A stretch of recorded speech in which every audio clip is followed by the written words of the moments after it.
Hello, everybody. And I see I already have some people tuned in, but y'all get ready for this. This is the Wisdom Walk with Dr. Annette show.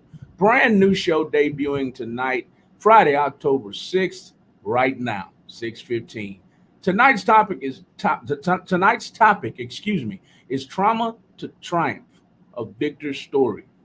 Y'all are already here. The number that you can call in is at the bottom of the screen. It's 832-560-2885. Miss Linda, I'm terrible with your last name, Miss Linda Masai. I hope I didn't screw that up. Sorry. But I see you're already tuned in. Thank you so much, ma'am, for being a loyal supporter of Dr. Annette and Miss Donna Franklin. Thank you for tuning in. Please share the video all over the world. This is the debut show of the Wisdom Walk with Dr. Annette show.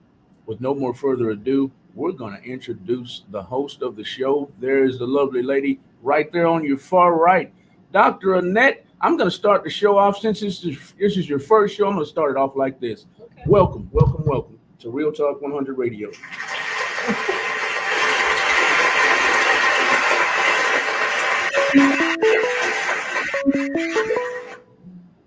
Calling in already. Here we go. This is the Wisdom Walk with Dr. Annette show. Who do I have the pleasure of speaking with tonight? This is Ruby Scott. Hello, Ruby. Hi. Who are you calling for tonight? Oh, I was wanting to listen to the Dr. Annette talk.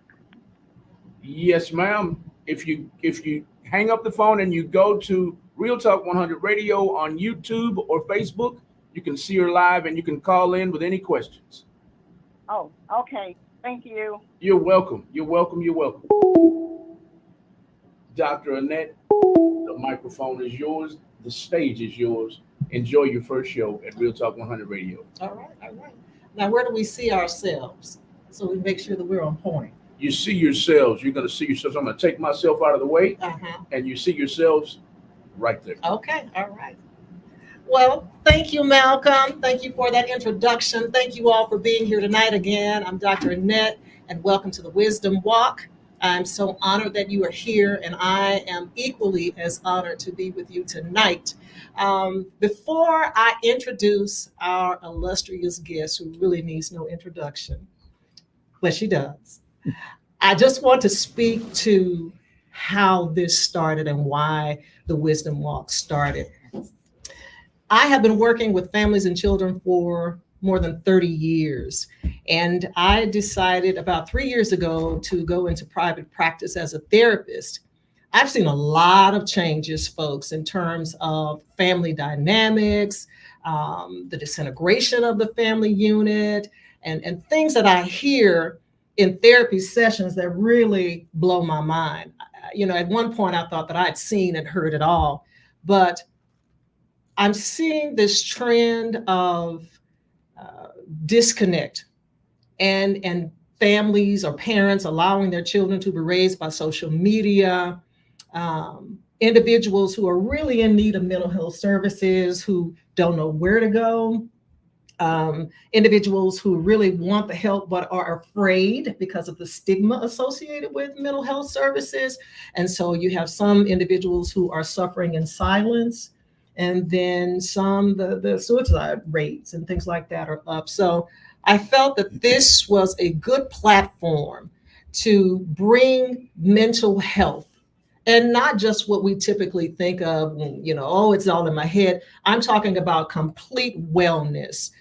We have individuals who are into health and nutrition. We have individuals who work for various hospitals who are going to come and talk about diseases and things that are prevalent in the African American community, treatment, and so on and so forth. So this is just the beginning. And I hope you guys will stay with us. We're every Friday, 6:15 to 8:15, and I guarantee you won't be disappointed. So without further ado, I am honored, elated, and just super excited that you're here tonight. Ms. Donna Franklin, the voice of KTSU. How are you?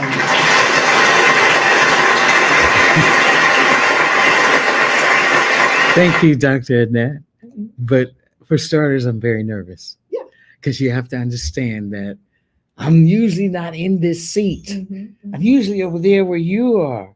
So now I'm in this seat and I'm like, but when you called Mm-hmm. and asked, At 5:30 in the morning. but you know what that was? Mhm. That was the spirit. That's right. That's right. That's exactly what that was the spirit. And I was like, who is this? And why they want to talk to me?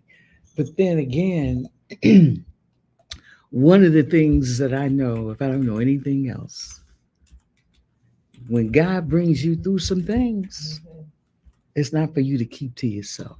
Exactly. You're supposed to share it to help somebody else. Absolutely. Absolutely. Yeah. Okay. Thank you. No, thank you. All right. So I have my cheat sheet because I don't want to miss anything. Tell us where you're from. I'm from a couple of places. I was born in Chicago, Illinois, on the South Side. Mm-hmm. I was raised on the South Side until I was 13. Went to Catholic elementary school, Saint Sabina. Mm-hmm. So those of you who are familiar with the South Side know full well where Saint Sabina is. Mm-hmm. And then my father got a promotion, and then we moved to Cincinnati, Ohio. Mm-hmm. Well, I stayed there until I was 40. Mm-hmm. And then migrated to Houston. Mm-hmm. And that's where my life did a complete change. How so? Oh my gosh. Trials and tribulations. Okay. I was married with 2 children when I moved to Houston. Mm-hmm. Got to Houston. Next thing I know, I'm getting a divorce. That was not in the plan, but evidently it was. And that divorce thing wasn't a joke because I had 2 young daughters. And and I'm an older parent because my first child was born at 34. My second child I had at 36. So, you kind of, you're ready. When I say ready to be a parent, ready. Life didn't owe me nothing. I wasn't looking for nothing. All I wanted to do was have a family and be a mom. Well, the mom thing, that's forever. And when you're going through something, you don't realize how much your children are looking at you. Absolutely. Absolutely. And that's pretty scary because regardless of what you're going through, they're looking at you going through that. And they're looking at you on how you handle that. Absolutely. Yes. Yes. And thank God I was older for that because I realized that. And it was hard. You talk about therapy. During the midst of my divorce, my daughters were very mad at me because they're girl dads, both of them. Both of them are girl dads. They were very mad at me. And at that same time, my father died. So that's like, what? Really? So I went to therapy because I couldn't handle it. I couldn't handle it. And it was through the therapy that I realized that there's some things that I needed to deal with myself. But on the other side of that, my oldest daughter is a counselor. And she is a counselor because of the therapy that we went through when she was in elementary school. Wow. That's Yeah. awesome. Isn't that something? Yeah. Yeah. Yeah. All right. Dr. Annette, Yes. right quick, we have Nika Will saying love. We have Red Johnson saying hello, Annette Williams. And we have Deneen Agbivabalu.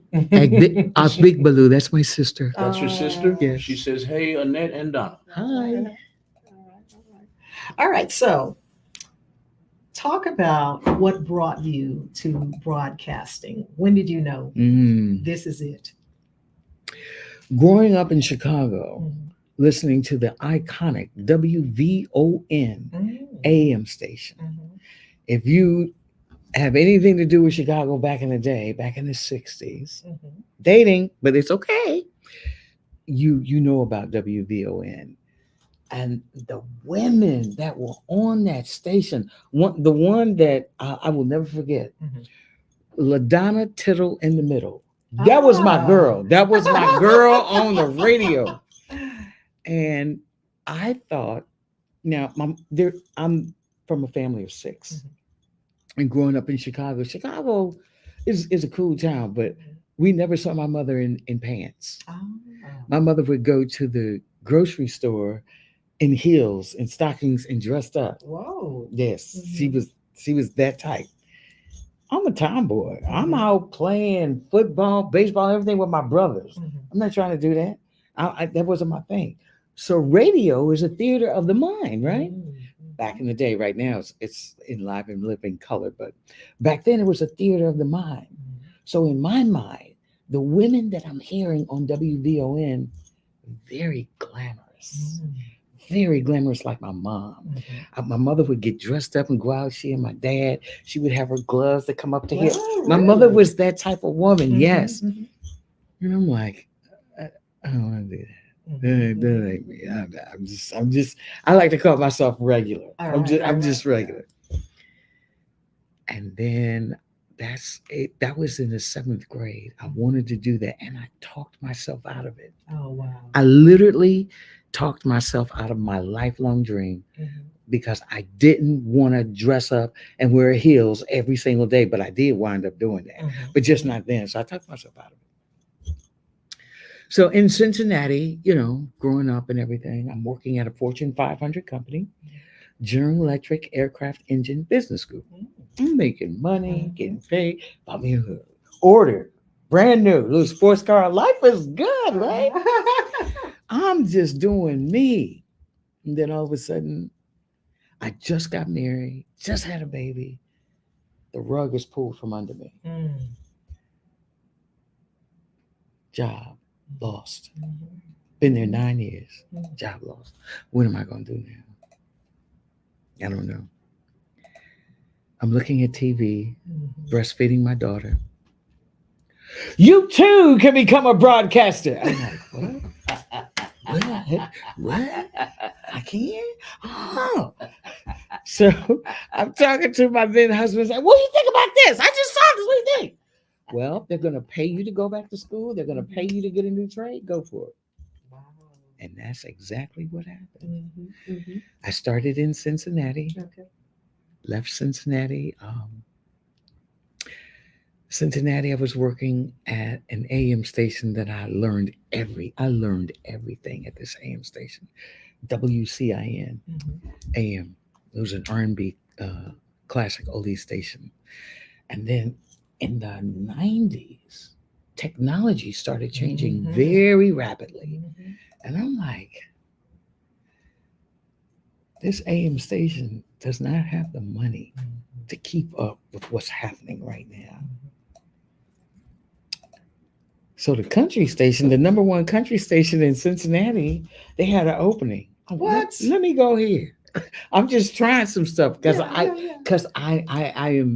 I was real big on the equipment and learning how to work it and everything. That excites me. Mhm. Mhm. So I went to the country station. Hmm. Good times, great country, B105. That's what I'm talking about. I want to know how to work the equipment. Uh-huh. So I'll never forget him. His name is Tim Clausen. He was the general manager. Called me in for an interview, Mm. and he said, "You have potential, but you don't know how to do radio. You've never been taught." Mm. Mhm. White dude. Mhm. What? What you talking about? Mhm. Okay, then. If I don't know nothing, teach me. Uh-huh. Uh-huh. Brought me in, taught me. I was midnight to 5 a.m. Mm. on a country station. Mhm. Back then, With Black- a newborn and a husband. blacks don't do country. Mhm. Mhm. Back then, no. So you had to change how you sound. Mhm. So I had to change how I sound so I can have this generic sound. Oh. And I worked on this generic sound. Mhm. So when my husband and I decided we were going to move to Houston because he was a teacher and they were laying off teachers in Cincinnati. And I had 3 sisters that already lived in Houston. Mm. So we came down and I'm telling Tim Clausen, I said, we're moving. He said, do you have a job? I said, no, but I've been looking. He picked up the phone, made a call. One of my people, they coming to Houston, take care of it. Wow. That's how I landed at Sunny 99.1, Uh, doing smooth jazz Uh-huh. Saturday nights. mhm. I did that for a couple of years, and then a brand new radio station came into town. Mhm. 95.7 The Wave. Yes, yes. I was going through a divorce then. Mhm. And one of the, she's still a good friend of mine today. Her name is Donna McKenzie. Mhm. She said, Max is trying to find you. Everybody's looking for you. They want you to come over here. Call Max now. I said, okay. And she said she had called, but I was going through a divorce at the time. It was hard, you know. Came down and interviewed and got the job. Wow. Got the job. Mhm. Did that for part-time for a couple of years. And then a full-time morning show Mhm. position came open at that same radio station. And I said, I can do this. Mhm. And you know how I was coming up the elevator. I was the Mhm. same type, Mhm. but the same way. Okay, let me put in for this. Mhm. I finally went to my program director, who I absolutely love. Her name is Maxine Todd. Mhm. Just an incredible woman. Mhm. I said, I would like to put in for this position for the morning show. I was wondering when you was gonna come in here. She put her hand on. I was like, okay. So I went and interviewed for it, and then they hired me. First female to host a solo morning show in this market in Houston, Texas. That deserves some hand claps. Thank you. Thank you. And that was a big deal. That was a big deal. And then, go ahead. Welcome to the wisdom. Welcome to the wisdom walk with Dr. Annette. Please turn down your phone or your TV in the background, your monitor in the background, please. Uh-oh, it sounds like we lost him. Hello. I'm here. Okay. Hello, Dr. Annette. Hello. Dr. Annette is here to speak with you. Go ahead, doctor. Who do we have the pleasure of speaking with tonight? My name is Janet. Hello, Janet. Janet Dokes. Hello. Yes, it is. Oh, well, hello, Janet Dokes. Thank you for calling in. You're very welcome. Are you watching also through YouTube or Facebook? I was not able to, so I called. I thought I could listen through the phone. Okay. Well, Malcolm, you'll have to talk her through that. Okay. Okay. Ma'am, if you go to Real Talk 100 Radio on Facebook or on Facebook or on YouTube, you can watch live. Okay. All right. Thank you very much. Did you have any questions while you're on the phone? No, I didn't have any questions. Okay. Thank you, ma'am. Thank you. You're welcome. Bye-bye. Bye-bye. Malcolm, I know we're live, but is there any way we can mute the ringtone? Mute it? Yes. I can turn it down. Okay. But if I mute it, I won't be able to see when it's ringing. Okay, gotcha. Okay. Okay. All right. So I was a morning show host for a couple of years. No, for about a year and a half. And then the radio station format changed. Mm-hmm.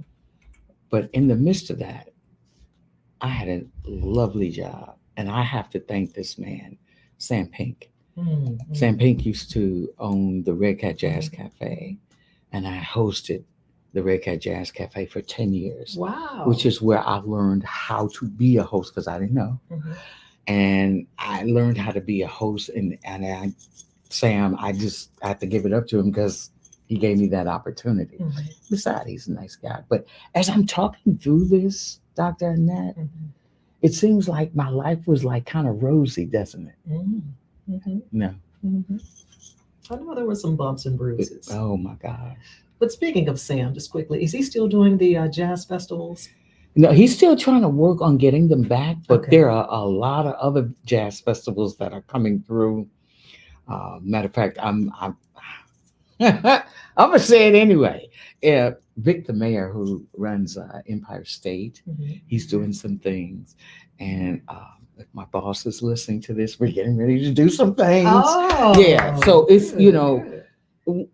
one thing that I want people to know that jazz is not going anywhere. Mhm. It's going to be here. And what people love most of all is to listen. There's nothing like listening to live music outdoors. The perfect setting here. It's beautiful. So, we're also going to be doing Jazzy Sundays again Okay. with okay. Discovery Green. So there's a lot of stuff coming up. Good, Yeah, good. I yeah. look forward to it. Yeah. All right. So we've talked about how you got here. How did you land at KTSU? I'm at the Red Cat Jazz Cafe one night. Uh-huh. So this guy comes in. Donna, what you gonna do now that the radio station is no longer? I said, I don't know. I haven't even thought about it. I have no clue. I'm just going each day at a time. He said, come work for KTSU. I said, mm-mm. I mean, as soon as he said that, I said no. He said, why not? I said, they can't afford me. All right. I was making some money then. Okay. I was. And he was like, let me worry about that. I said, hey, who are you? You have to know that I'm very animated. I said, hey, who are you? He said, you don't know yet? I said, no. He said, I'm the new president of Texas Southern University. I said, that's you? Had no clue. I just knew he was a friend that always came in and was always just loved music and just, I was like, what? I said, okay, I'm gonna let you handle it. 15 years later, I'm still there. That's how I got in there. Yeah. Awesome. And I have to thank God because the jobs that I've had in radio, I really didn't apply for them. Except for that morning position. It's the only position I applied for. Everything else was like here. And it's like, well, maybe that's what I'm supposed to be doing. Yeah. When you know that that's what you're supposed to be doing, it just falls in your lap. You're absolutely correct. I knew really when I was about 8 years old that I wanted to be a doctor of something. Wow. But I did not, that wasn't honed or refined until I went to Texas Southern University. Okay. And I always knew, well, from that point, I knew it was going to be a psychologist or a psychiatrist. And I actually ran from that assignment because I don't want to talk to people. I don't want to have to take all of those exams. And God let me do everything else that I wanted to do. But then he brought me right back. He's gonna do that. And so especially if that's what he wants you to do. He's gonna let you do all this other stuff. And then you're gonna sit here and wait and you're gonna say, are you done now? Yeah. Okay, now come on. And I vividly remember the day because I was laid off from my job that day.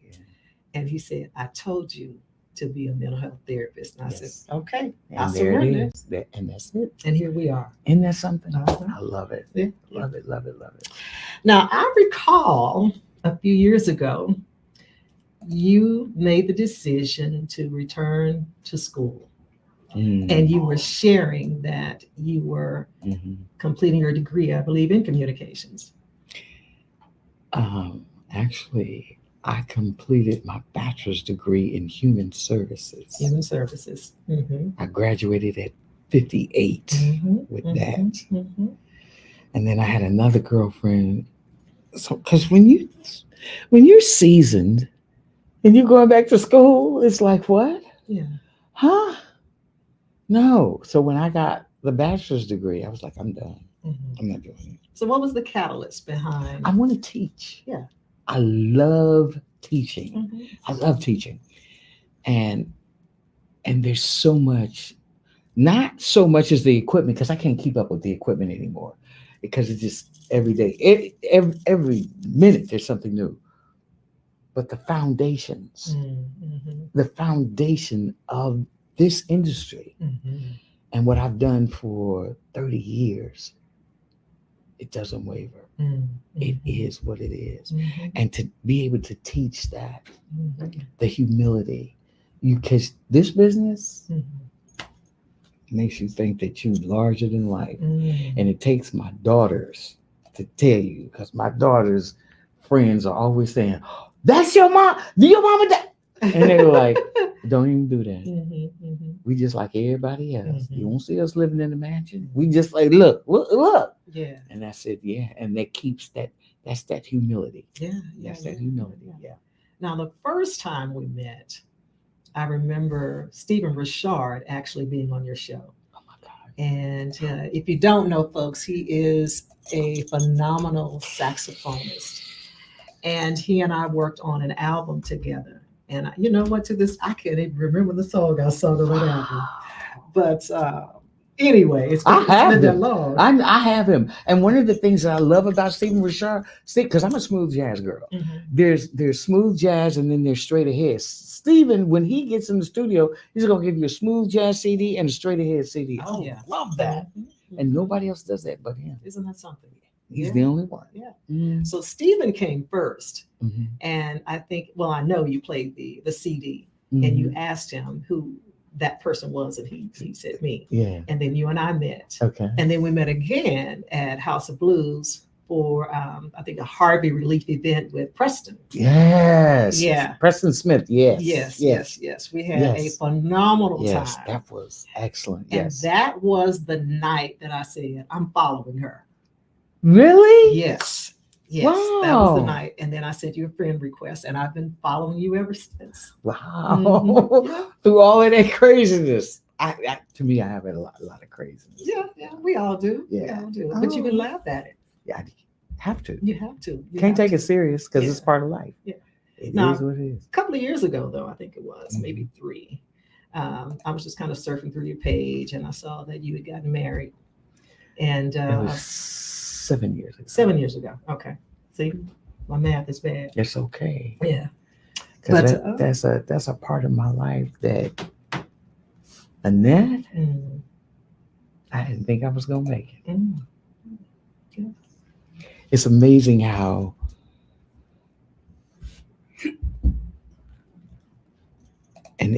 it's amazing how look, you gotta go back to God, Dr. Annette. You gotta go back to God. Mhm. Gotta go back to him. Yeah. I'll never forget this man. I dated him for 9 years. Mhm. This man asked me to marry him 3 times. 3 times I said yes, 3 times I said no. Mhm. Because I knew better. Mm. And then, for whatever reason, I said yes. Yeah. Planned a beautiful wedding in the Dominican Republic. Mhm. My daughters were there. It's just beautiful. I've always wanted to get married on the beach. I have a serious love affair with water. Mhm. And I always wanted to get married on the beach. I got married on the beach. Just beautiful. Oh, it was. I remember the pictures. 6 months later, Mm. he asked me for a divorce. Mm. Came out of nowhere. Mm. Came out of nowhere. But God said, I'm going to let you go ahead and do this. You're going to go ahead and do this. Mhm. And it's going to go off without a hitch. Mhm. But you're not going to stay there. Mhm. And when I end it, Mhm. you will never go back. Mhm. And baby, it's about that obedience and God thing. That's real. Because he will take you to, he was like, you kept asking me. And I'm trying to show you different things. And you just want to do what you want to do. Yeah. Okay, go ahead. Yeah. But through that heartache, Oh, yeah. a dear friend of mine, she and her husband are deacons. Mm.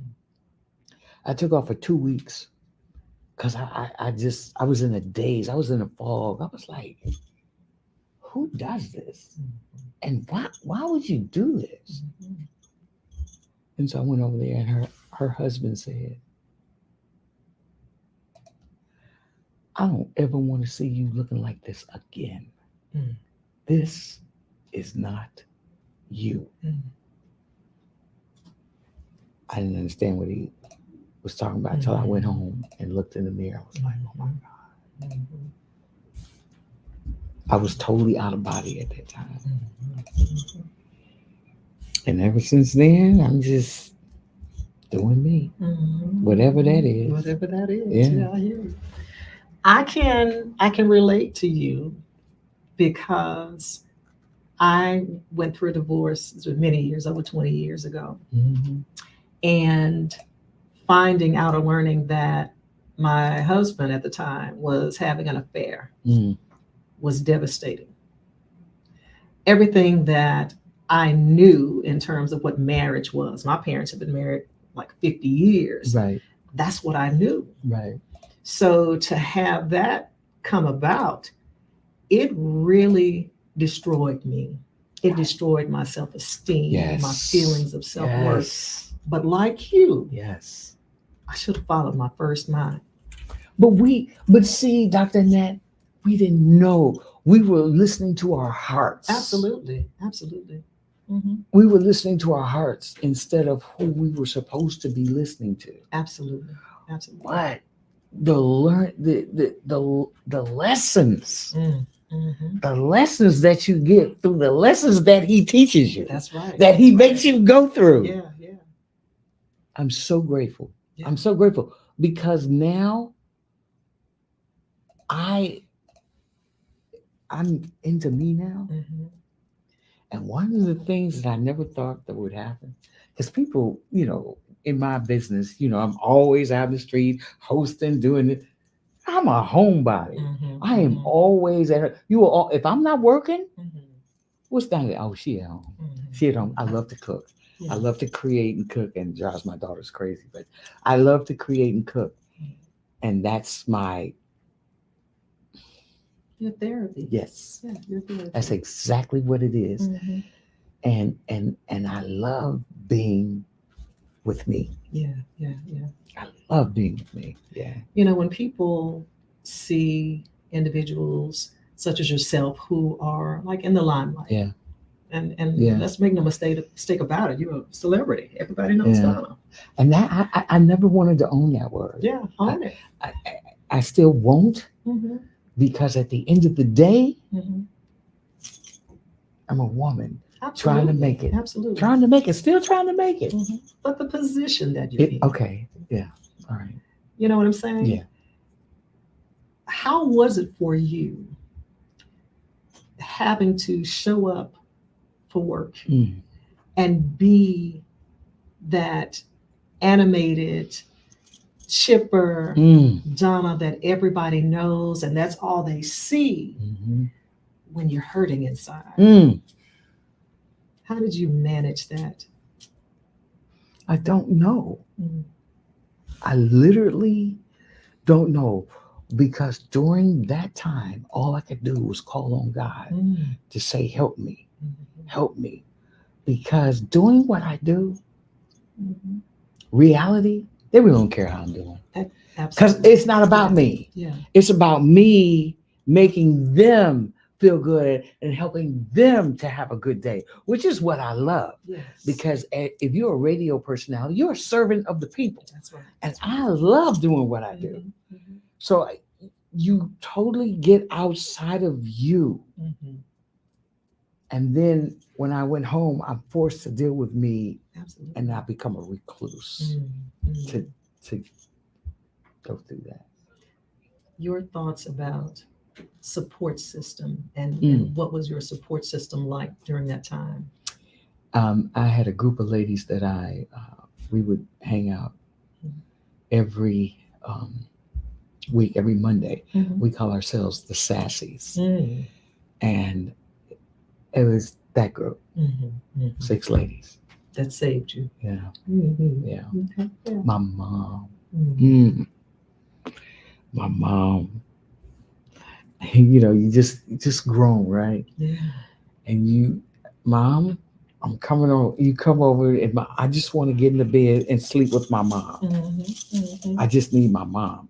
And once I get in the bed and I'm sleeping with my mom, all is well for me. Oh all is well. Mhm. And I'm blessed she's still here. She's 90, and I just love her to life. Yes. Yeah, yeah. Yeah. It's kind of like Suge Avery and Celie. Yeah. When Celie said, "Come and let me scratch the ailing or whatever Yes. out of your head." Yes. Yes. Yeah, Yeah. very important, very Yes. important. Yeah. Now, I can say, and I believe in transparency because I know that people can relate when you are transparent. Yes. But I don't think I had that support system when I was going through my ordeal. And the reason, and it's probably or partially my fault, but being a preacher's kid and my mom, and because they had been together for so long, She had no idea. She couldn't relate. No. They couldn't relate No. to that. Right.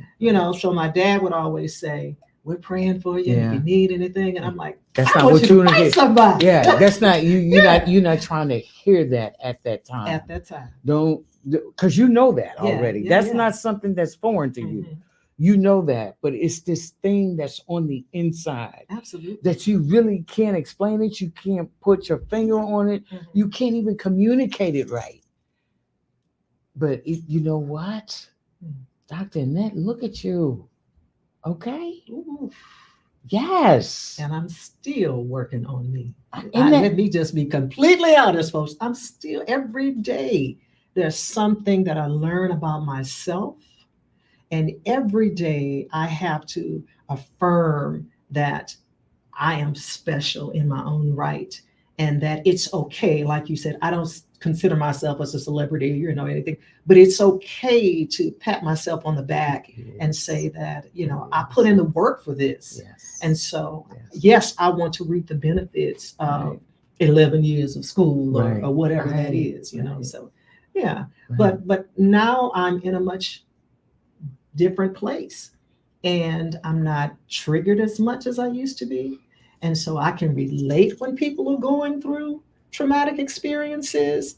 And when you think you're just over the hill, something else. That's it. I know something else is Yeah. gonna come through, and you just be like, "What, really? Mhm. For real now?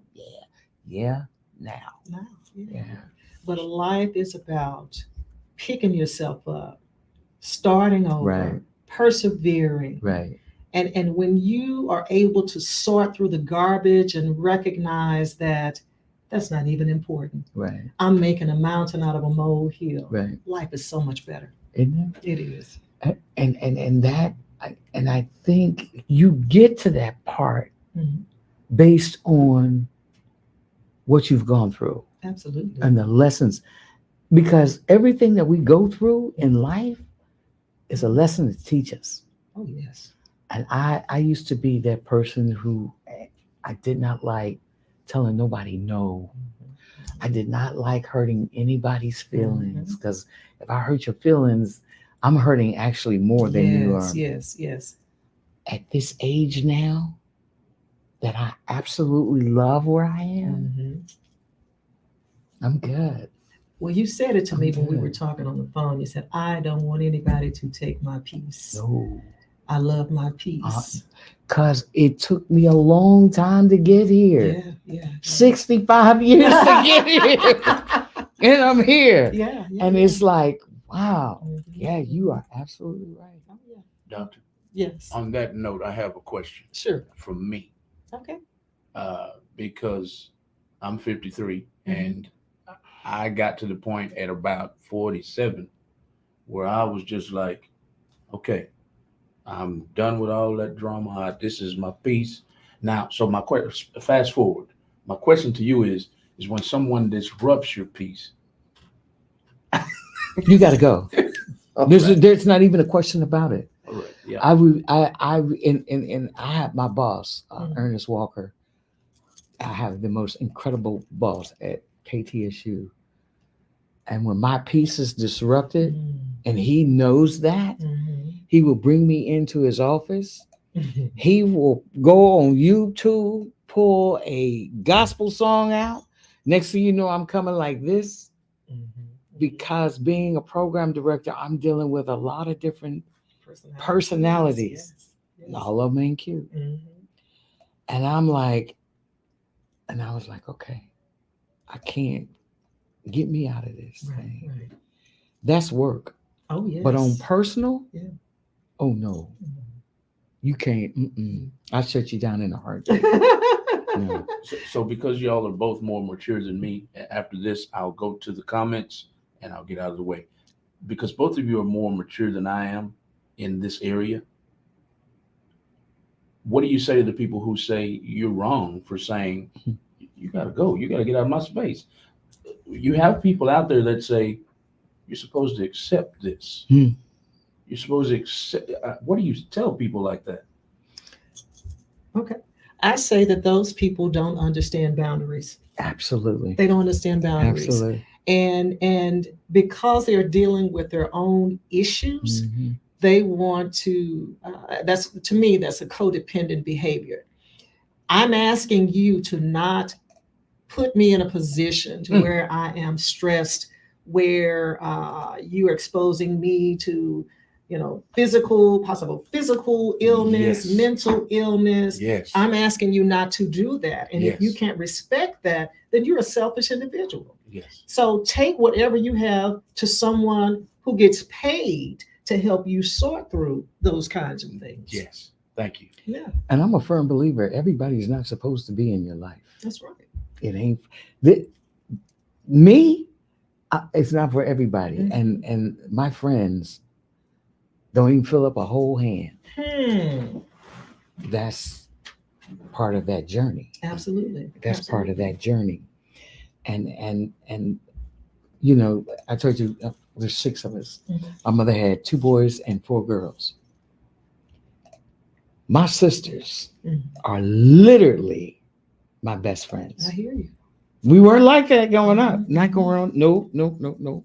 But now I'm everywhere with my sisters. Mhm. Yes. Absolutely. Mhm. Absolutely. We have a couple comments. We Okay. have people showing love. All right. Oh, wow. Miss Justari says such an inspiration, both of you.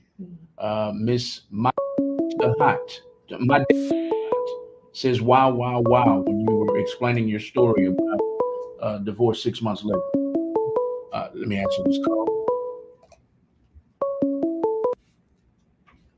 Hello, who do we have the pleasure of speaking with tonight? Hi, this is Bridget Lott. Hi, Bridget. How are you? I'm good. What about yourself? I'm doing well. Bridget has been my friend since 2nd grade, guys. Hey, Bridget. Hey, everybody. Now, Bridget, are you watching? Or are you just listening in? I was just commenting. Is there a website? Okay. Malcolm's going to give you the instructions. Yes, ma'am. Okay. Yes, ma'am. You're more than welcome. Help us sister out, Malcolm. Yes, ma'am. I got you. Okay. Every Friday. Yes, every Friday night from 6:15 to 8:15. Go to Real Talk 100 Radio on YouTube. Real Talk 100. On YouTube or Facebook. Okay. And you can watch live, and you can more than welcome to call in with questions on topic. Okay. All right. Well, let me go on there now, and then I'll be on there with you all. Thank you, ma'am. Thank you. Did you have anything else to say to the good doctor? Say it again. Did you have anything else to say to the good doctor before you hung up? Oh, yes, I do. I just want to tell my friend Annette, Dr. Annette Williams, I'm proud of you. You did that, and you doing what God has chosen for you to do. I love it. Thank you, Bridget. I love you. Love you too, Ned. Love everybody over there with you too. And we love you right back. All righty. Have a good one. All right. I'm going on the website. Okay. Bye-bye. Bye-bye. Bye-bye. So I talked about shared a little bit about my story. And one thing, I'm jumping ahead because I think this is appropriate at this time, is historically in African American communities, we have considered mental health support or counseling taboo. What are your thoughts about that? Dead wrong. Mm-hmm. Because my relationship with my father was strained. Mm-hmm.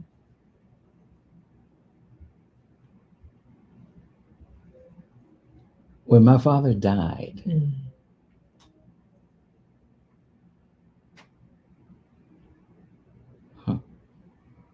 his last words to me were, "Get away from me. It's not good to see you." Mm. That was it. Mm. How do you get peace from that? Mm. Mm. How do you go back and say, "Daddy, can we figure this thing out?" Because me and my daddy used to clash. We would have a good time. Next thing you know, we clash. And we have a good time. That's me and my dad. But he was sick at the time. And that was it. Mm. And then going through a divorce. Mhm. Mhm. I was nuts. Yeah. Yeah. I was nuts. Mhm. And talk therapy is just excellent because it gives you an opportunity to release, what you're suppressing. And you don't realize you're suppressing all the stuff that you're suppressing until you talk to a professional. Or until it becomes too much. Yes. And you realize that I'm in crisis. That's right. So finding someone, even if it's not a paid professional, but someone you can confide in, someone who's going to give you some godly advice, some good advice, Right. and not tell you, girl, if I were you, I'd go shoot his windows out or slash his tires. That's nonsense. So just being able to say honestly and deeply, I guess we could use the word, kind of prostrate yourself to someone who can help you work through that. Dr. Annette, my counselor, I was at work. I was on the air at Sunny at the time. Mm-hmm.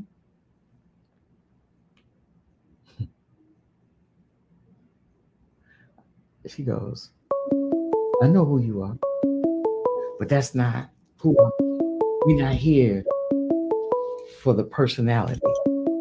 We're here for the real person." Welcome to the show. Who do we have the pleasure of speaking with tonight? Comedian Dumbeezy. Oh, Dunbeezy! That's Dunbeezy. Oh my gosh. Hey, sister.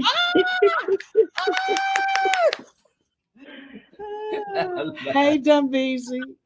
Hey, Donna. How are you? I'm fine. Good. I'm so glad. Enjoying. I was watching y'all on the live, but I said, let me call in. Thank you, Dumbeezy. We appreciate you, sweetie. We do. Yeah. It is very important. You know, I ain't got nothing but love for you. I know. And I got nothing but love for you. I love you right back, girl. Y'all keep doing the great work, putting in the work. Busy, I'll be giving you a call. Okay. You have a blessed day. All right, then. Yeah. All right. Bridget Lott is now watching. That was the caller, right? Mm-hmm.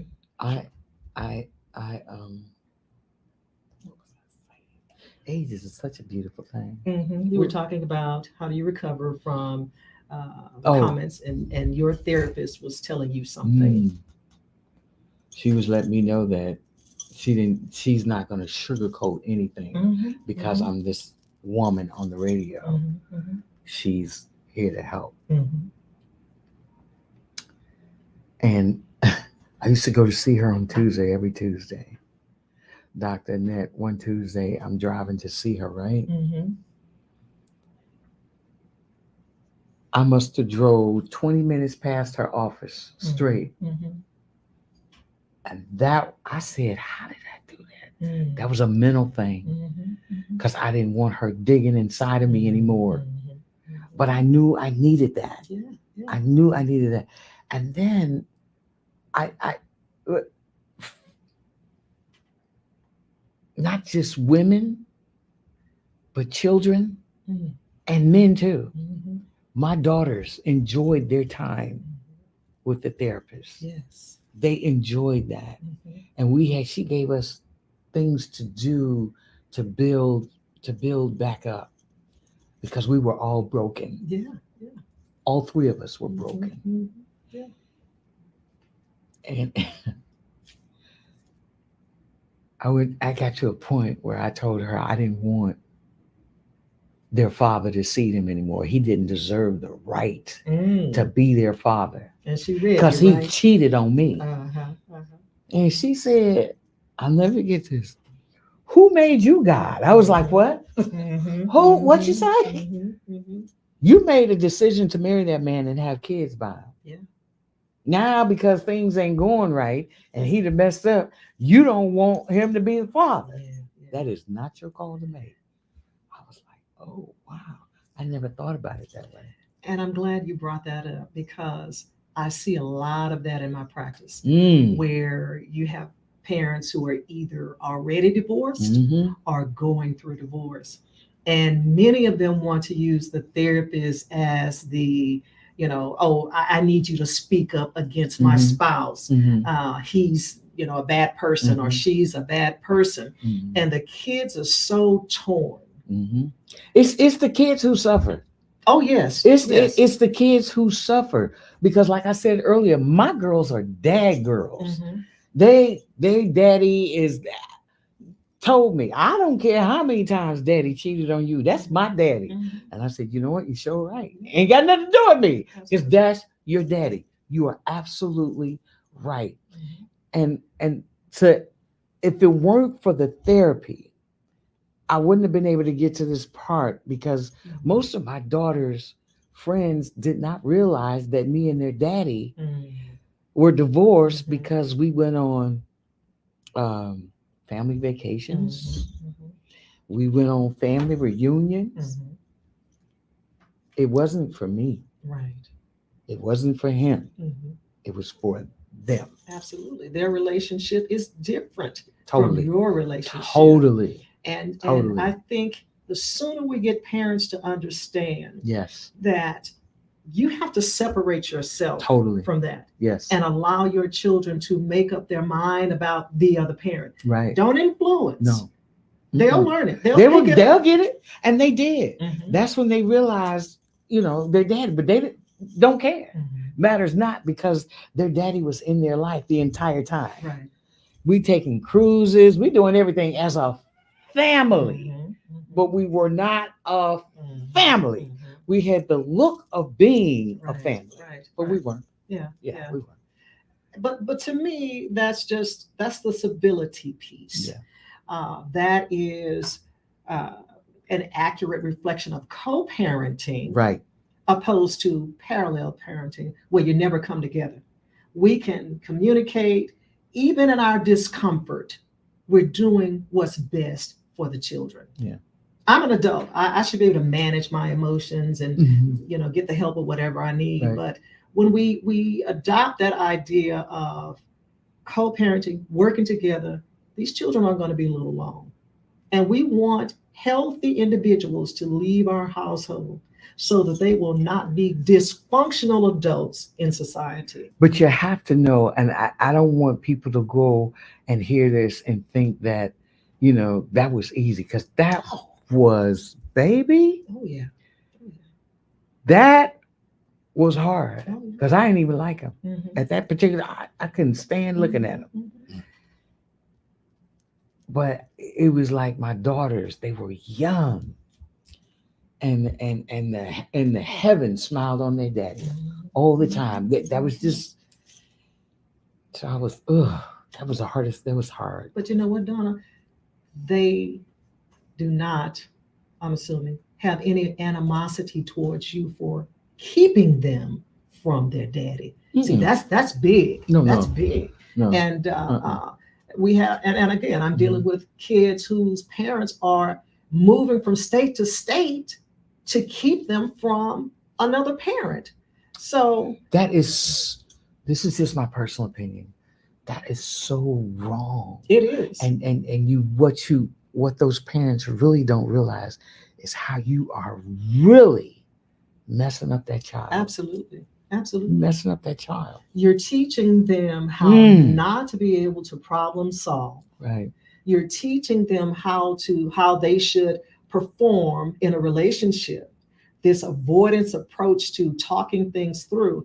It's bigger than just saying, I don't want you to have a relationship with their parent. You're modeling a behavior that is dysfunctional. And if there's no intervention for the children, they're going to carry that forward. And then they'll get to a point where they don't know who to go to. Well, if I do this, they don't like each other. So what am I going to do? And they're stuck in the middle. Absolutely. Absolutely. That's not a good place to be. It's not. It's It's not a not. good place It's to not. be.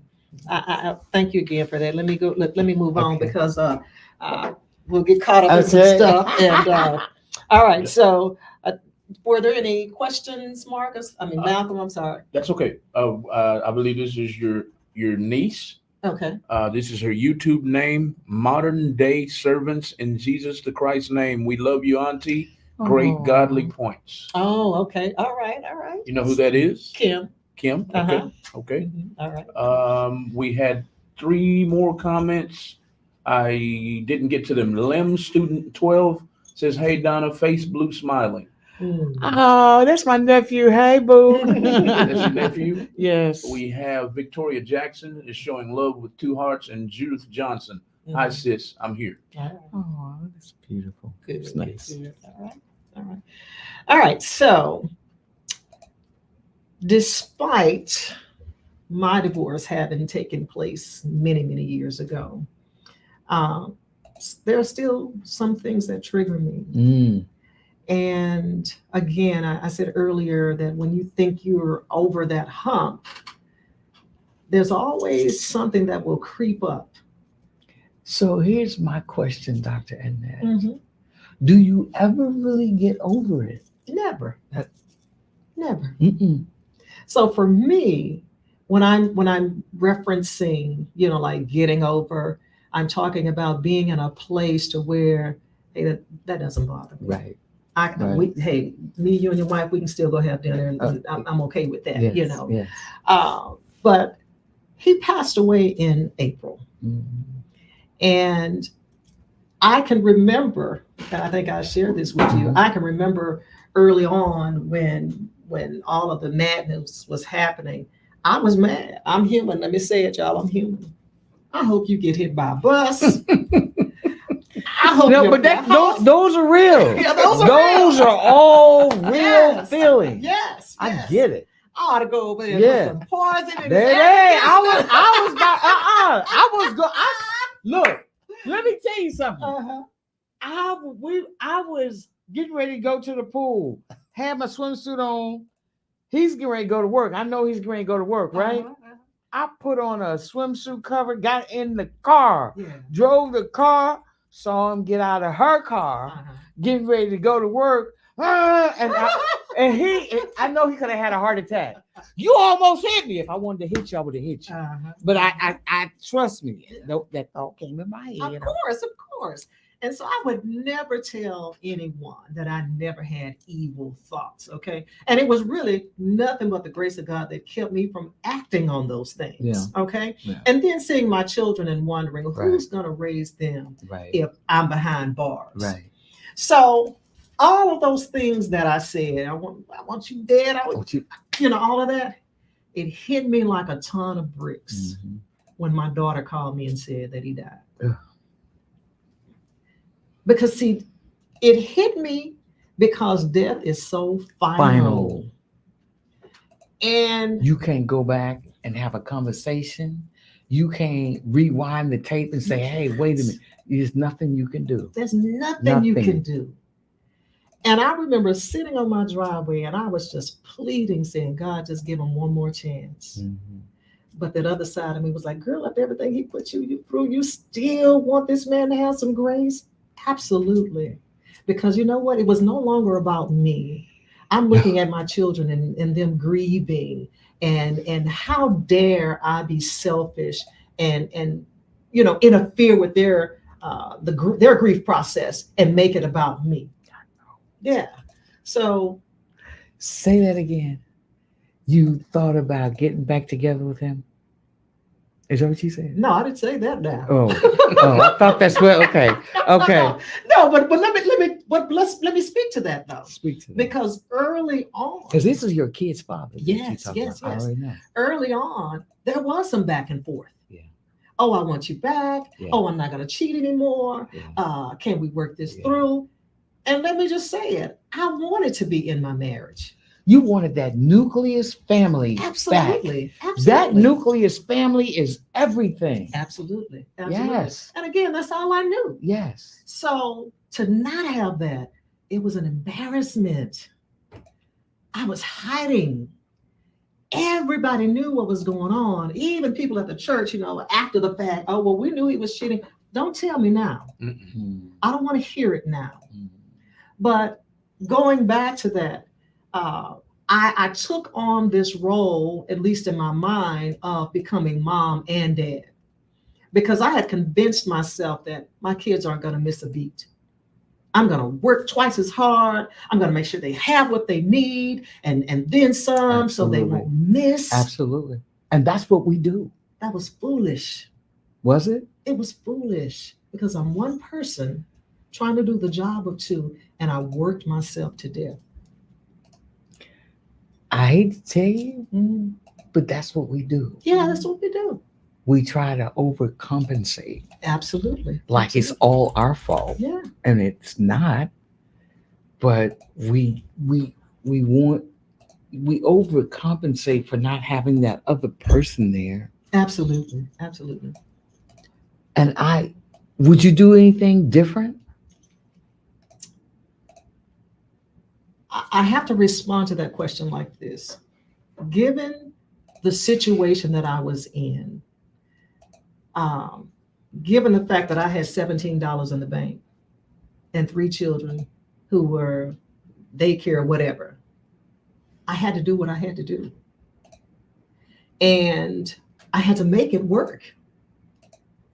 But I worked myself to death. And what I realized, the lesson in that was, what my children needed and wanted most was me. They needed me to be healthy so that I could love on them, give them good advice, us doing things together. Not me laid up in a hospital with 167 over 147 blood pressure, near in stroke zone. Mm-hmm. So I said that to say this, when you're going through it, Mm-hmm. you're just all over the place. You are. And it wasn't until I went to see a therapist to say, look, this is out of control. Mm-hmm. And then she helped me to compartmentalize my life. Mm-hmm. You don't need that. You can do this. Oh, we'll get rid of that. Consider a new job. And I had to really go home and do some soul searching and then letting some things go. I got to drive my hoopty a couple more years. You see what I'm saying? If that means that you're not going to have a car payment because you can't afford it right now. Right. That house everybody told you should have stayed in Klein Meadow, that wasn't my dream house. So yeah, I had to go back home to my mom and my daddy and go back to my old bedroom until I could get on my feet. Right. When you go through a divorce or anything traumatic, nothing is the same. No. And we cannot kid ourselves and fool ourselves into believing that, oh, nothing's changed. Everything's changed. Everything. It does. You're not even that same person anymore. Oh, absolutely. You're not even that same. Yeah. You take yourself to a totally different, it's like you build a new person. You have to get through this thing. And girl, I went through it twice. What was wrong with me? Okay, I don't know. And now, but do you love who you have become? Oh my goodness, yes. You know, yeah. I'm so happy with Donna. Yeah. She's still going through stuff, and people are still hating. And I realize what I do and who I am. I will have haters like you would not believe. Absolutely. But that's okay. But that's because they're not in a good place. Yeah. And if you want to know how Donna got to this place, then sit down and have a conversation with her. I don't think you would have walked in them shoes though. But still, there's some wisdom there. The wisdom walk. There's some wisdom there to be learned. That's true. And so you glean from whatever she's sharing, and you take what you need and you leave what you don't. Right. And so when we get to that place, we would be a better society, better individuals. All brains, my dad used to say it all the time, all brains ain't under one hat. So if you have something that I need, I should be able to come to you and say, Donna, can you show me how? And I feel like, well, if I show you, you're going to get ahead of me, or you're going to be better than me.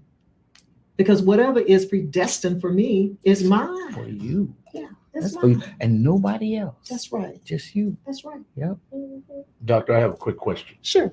When you said you were going through your divorce, and you said you were bouncing back and forth in between going back and rekindling things, or going left, or for lack of a better description, I have a question. Was this you by chance? Was it me by chance? Oh my goodness!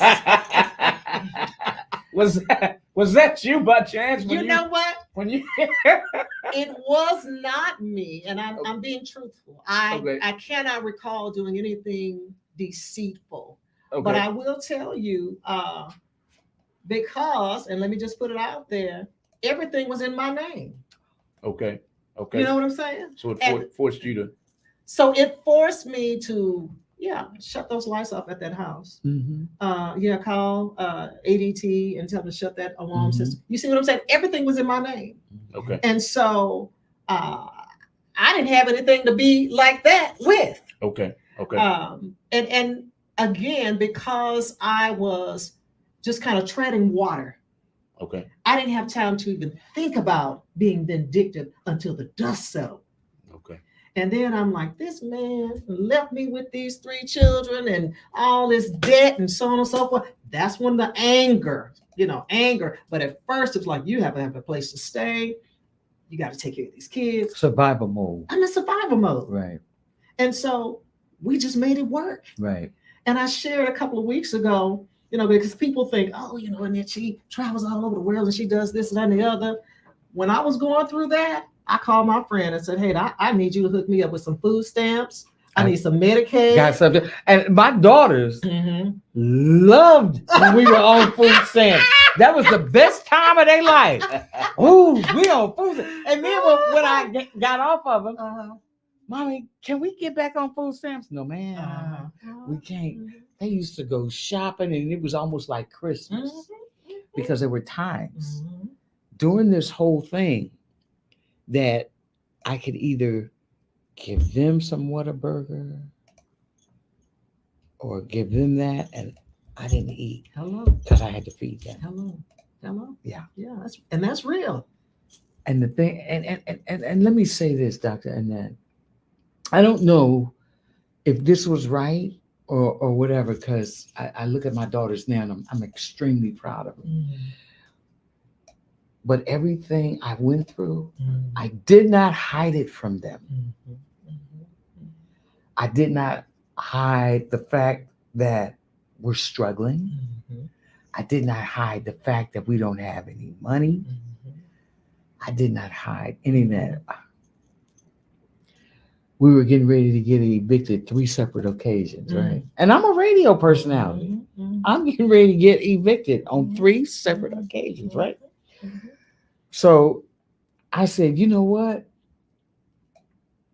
I'm going to go down here to this strip club and ask them if they need some help. Because I need some money right quick. I mean, but then when he said I've been cracking up. No, that's why I was. And I was very serious about that. I was like, no, you just have no idea until I saw them. I said, I'm going to go up the street and see if they need some help. Because we need to get some money. We're going to be living in this car. So they said, tears running down their face. Mommy, please don't do that. Mommy, please don't do it. And they started crying. I was like, oh, okay. Well, y'all, what we going to do for money if I can't go do that? It's going to work out, Mommy. It's going to work out. Just don't. I was like, oh, okay. Because I was very serious about that. Because I knew it was a lot of money in them clubs. And I was trying to get me some of it. Have y'all ever, Full figured and everything. Okay, Full okay. figured and everything. have y'all ever seen the meme that's very popular on Facebook that says, if you see me stripping, just mind your business. Mind your business. Just mind your business. Because you don't know what the circumstances are.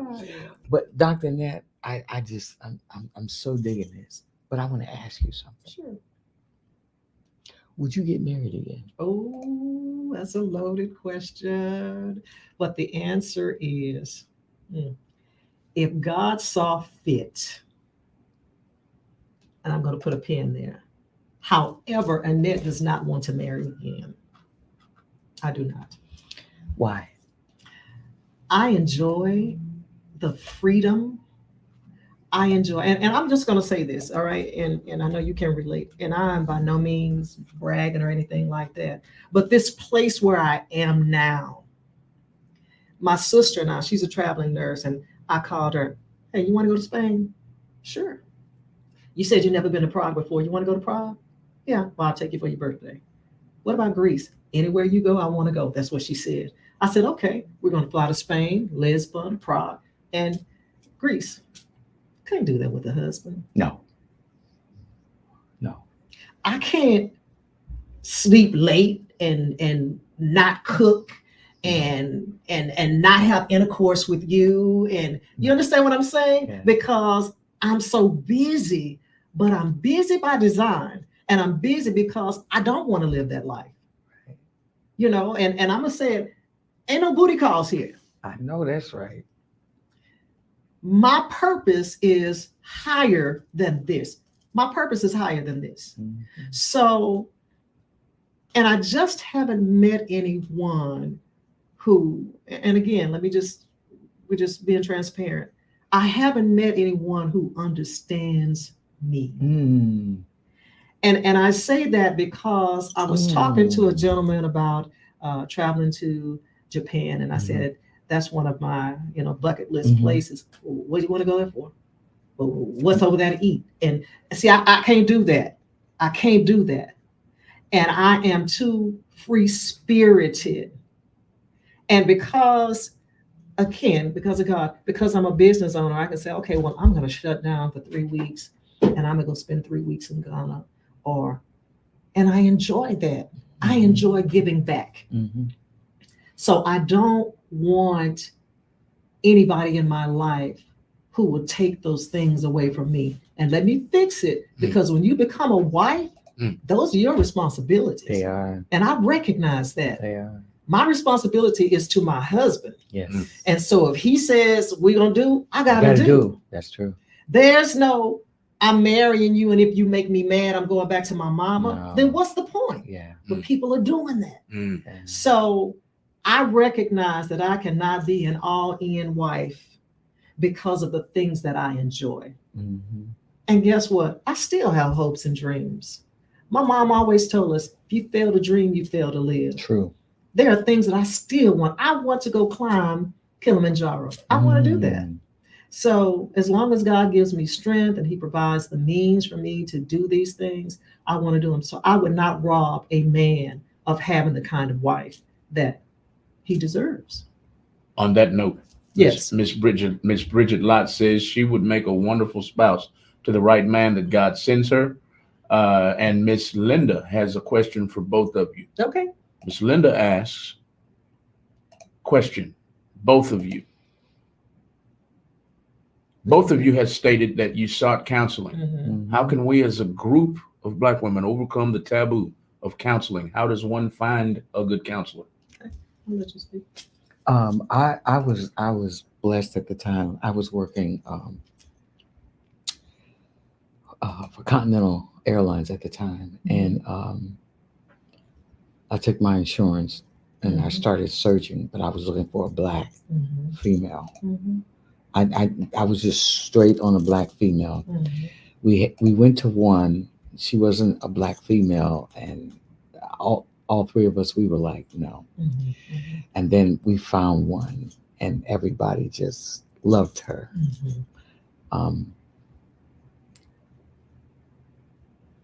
She mentioned about how does Black women as a group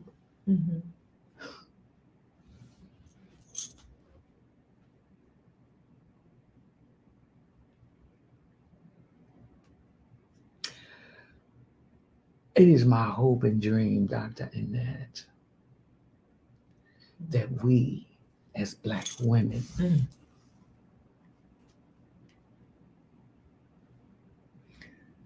to stop hating on each other. Hold on now. Amen. Hold on now. I got to give you one on that one because that is a dream of mine.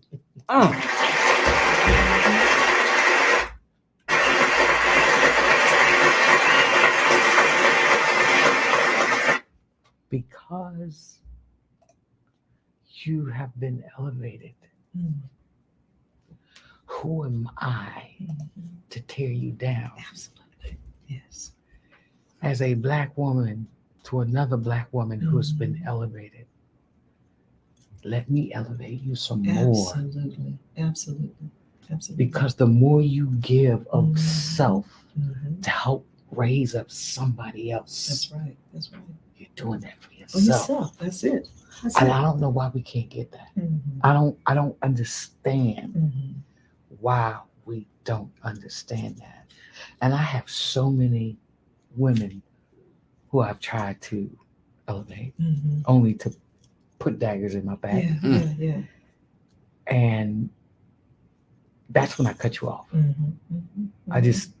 That's that disruption of the inner peace. And I can't, there's nothing I can do for you. Right. But if I've always felt that if I'm in a position to help somebody, that's why God put me in there. Absolutely. To help other people. You want to be in radio? I'm in a position to help you get there. Absolutely. To train you how to do that. But then all you can say is, why she always got to be the one? Why they always at? And then you turn around and you're no longer in the business no more. And then you want to know why. Yeah. Let me tell you what I've experienced along those same lines is when I'm talking to young women or trying to mentor them. It's okay as long as I'm saying exactly what you want to hear. But mentorship comes with good and bad. Baby, stuff that you don't even want to hear. Exactly. Okay. But the whole purpose of the mentorship is to groom you such that when you leave my care, yes, you can stand on your own two feet Mm-hmm. and make good choices. Right. I was telling my sister, I was talking to a young lady about her dress and modest apparel. And I pulled her to the side. And I didn't just say, hey, you look like you going to a club at church. Your son is watching. You know, if you don't have the money, I can help you buy some clothes. You just let me know. It was just the two of us. She broadcasted that out, cursed me out. She wasn't ready to hear what she wasn't ready to hear She it. was not ready to hear what you had to say. And on that point, on that note, you have to be ready to hear when you're talking about being mentored and when you're talking about striving for greatness. Right. Greatness comes with a price. That's right. And so I have to be able to take that constructive feedback and use it to my betterment. Right. So I see that a lot in us. And the other piece is we are not diehards. We want everything easy. You got to put in some sacrifice. You got to make some sacrifices. I call it laying down the foundation. Absolutely. Because that when you build in that foundation, so you'll have something to fall back on, because you will fall back. Absolutely. If you don't lay down that foundation, absolutely, you ain't got nothing. Absolutely. Wow. Instant gratification. Yes. Yeah. There's no such thing though. And I don't think people realize that. They don't. There's no such thing as instant gratification.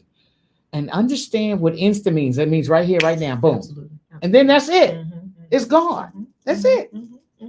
So they see the glory, but they don't know the backstory. No. And so if you want to be where Donna is, listen to somebody who's already been a trailblazer and let her mentor you. And then when you get out there, you can do your own thing. Yes. When you feel like you're in a place where you've accomplished whatever it is you have desire to accomplish. Right. And as old as I am, and my friend Bridget, we still have people.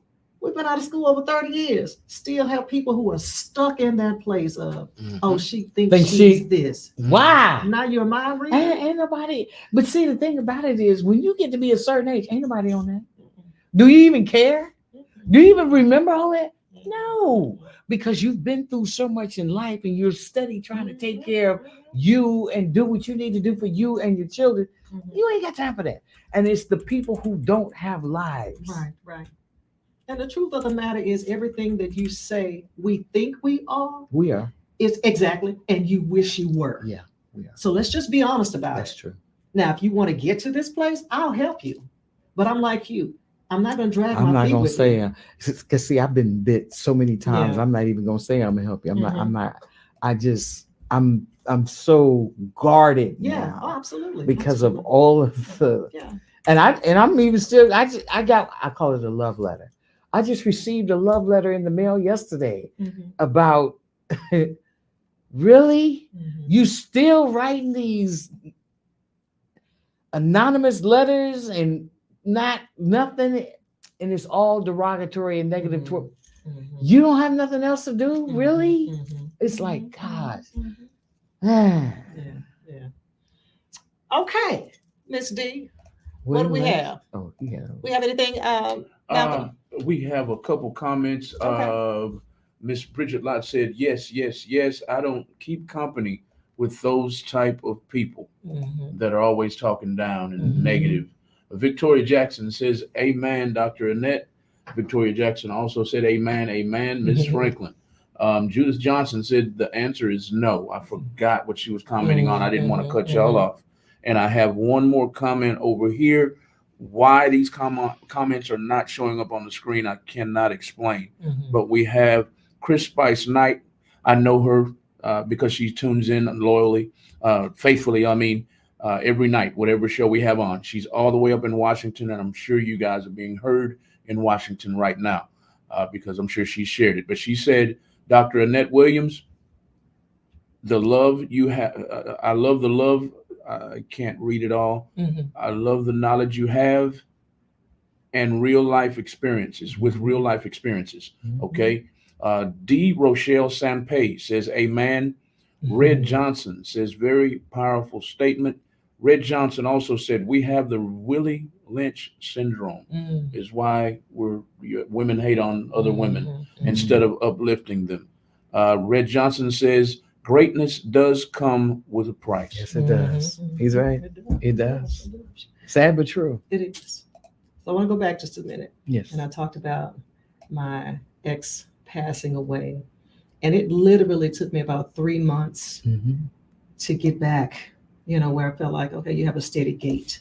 Because again, just thinking about everything that I said years ago and some of those old wounds had some salt poured in them. Yeah.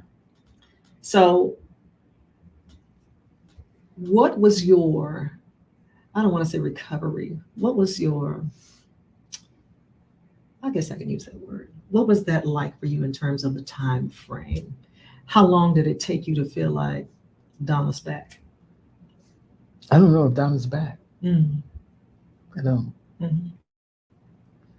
Because there will always be a place in my heart for my daughter's father. Mm-hmm. He was sick a couple of days ago. Mm-hmm. My daughter was like, Mommy, Daddy. And I was like, okay. Mm-hmm. So if push comes to shove, Mm-hmm. will you want him staying with you? Ooh. I asked myself the hard questions. Mm. I asked myself the hard questions. And I was like, but that's my daughter's father. And we are friends. Mm-hmm. Mm-hmm. We are friends. Mm-hmm. I don't know. So I don't know. Yeah, yeah. So some people get a pass. Mm, mm, mm, He's never remarried. mm, mm, I have. mm-hmm, He hasn't. mm-hmm, And he said he will never mm-hmm, do that again. mm-hmm, And he meant that. mm-hmm, But he gets a pass. mm-hmm, mm-hmm. Yeah. Because at the end of the day, Mm-hmm. I think at the end of the day, and I think I've even asked him this, if you had to do it all over again, would you do things differently? He said yes. Mm-hmm. I said, will we still be married? He said yes. Mm-hmm. But I don't know. I'm the thing is, I think the thing is not to just I'm healed because I doubt if I'll ever be healed from this. I can forgive and move on, but through all of the trauma, Yeah. like you said, there are triggers that you see. So I don't think I'll ever be healed from that. But do I want to move on? Yeah. Mary, you're not ready for this one. You're not ready for this, Doctor. You're not ready for this, but I'm gonna say it anyway. Okay. I am in love with the institution of marriage. Yes. Yes. I hear you. I am in love with that. I think that is the most beautiful gift God gave us. I agree. But why can't we get it together? I don't know. Because we go in it wrong and we look for the wrong things. And this is not everybody, okay? But I'm just saying, for the most part, we look for the wrong things in people. We look at the financial aspect. Can they put me in a big house and buy me a Mercedes? And I'm not saying that's not important. Okay, hear me what I'm saying. Look, my eyes got real big. I know. Okay. But what I'm saying is that finance will ruin it will anything. ruin it. Yeah, it will. Okay. And most of these, no, I won't say most. There are a lot of young people who look at whether you can buy me a Louis bag, whether you can put me in a Mercedes, whether you can put me in a 5,000 square foot house. And they forget about the whole, as you said, institution, the covenant relationship that you have with God. That's a God. And people, yeah, you're right. Because marriage is definitely a God thing. It is. Period. It is. And when things go south, then then I want out. Yeah. And then the ink is not even dry on your divorce paper, and you already have somebody else. I see that a lot too. That's how the 6 months I was married for 6 months. He asked for a divorce. By the end of the year, he was remarried. You're not even allowing yourself time to heal. Well, no, I think that was going on before. Yeah. But still, you taking your dysfunction and taking it to somebody else. Yeah. And you act like because you say I do again, that's going to make it all good. But I want to go back to something that you said about your considering the ex-husband coming in. It's ironic because 3 to 4 months before my ex-husband died, he asked me, he said, if I were sick, would you take care of me? And you said? I said, yes. That's the part, Doctor. And that's the part, because I would too. That's their father. I can't do that. I can't. Exactly. I cannot turn my back on their father. I didn't know he was sick. I suspected that he was. And I kept asking, are you sick? And he kept saying no. No. And you know what he said to me after I said yes? He said, I figured you would. I figured you would. And that's it. That's it. And what he was saying is that thank you. After all of that. Yes. Thank you. Yes. That's all. That was it. That's it. That's it. Yes. Yeah. So again, that mindset, the maturation, the evolving as a person and being able to forgive and move on is key. But many of us don't know how to do that. And so we stay. Because that's hard work. It is hard work. When you have to go and dig and do stuff that you don't want to do, that's hard work. It is. It's hard. It's hard for me when somebody has trespassed against me. It's hard for me to say, I don't have that in me. It's hard. But I want to leave you with this, Donna. I want to leave you with this.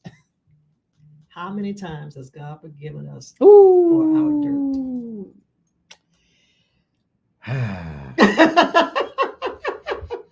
just think on that. And I'm so grateful he has. Because I am one of his very imperfect daughters that loves him with everything in me. But all I keep saying is, thank you. And that's it. Thank you. Absolutely. Absolutely.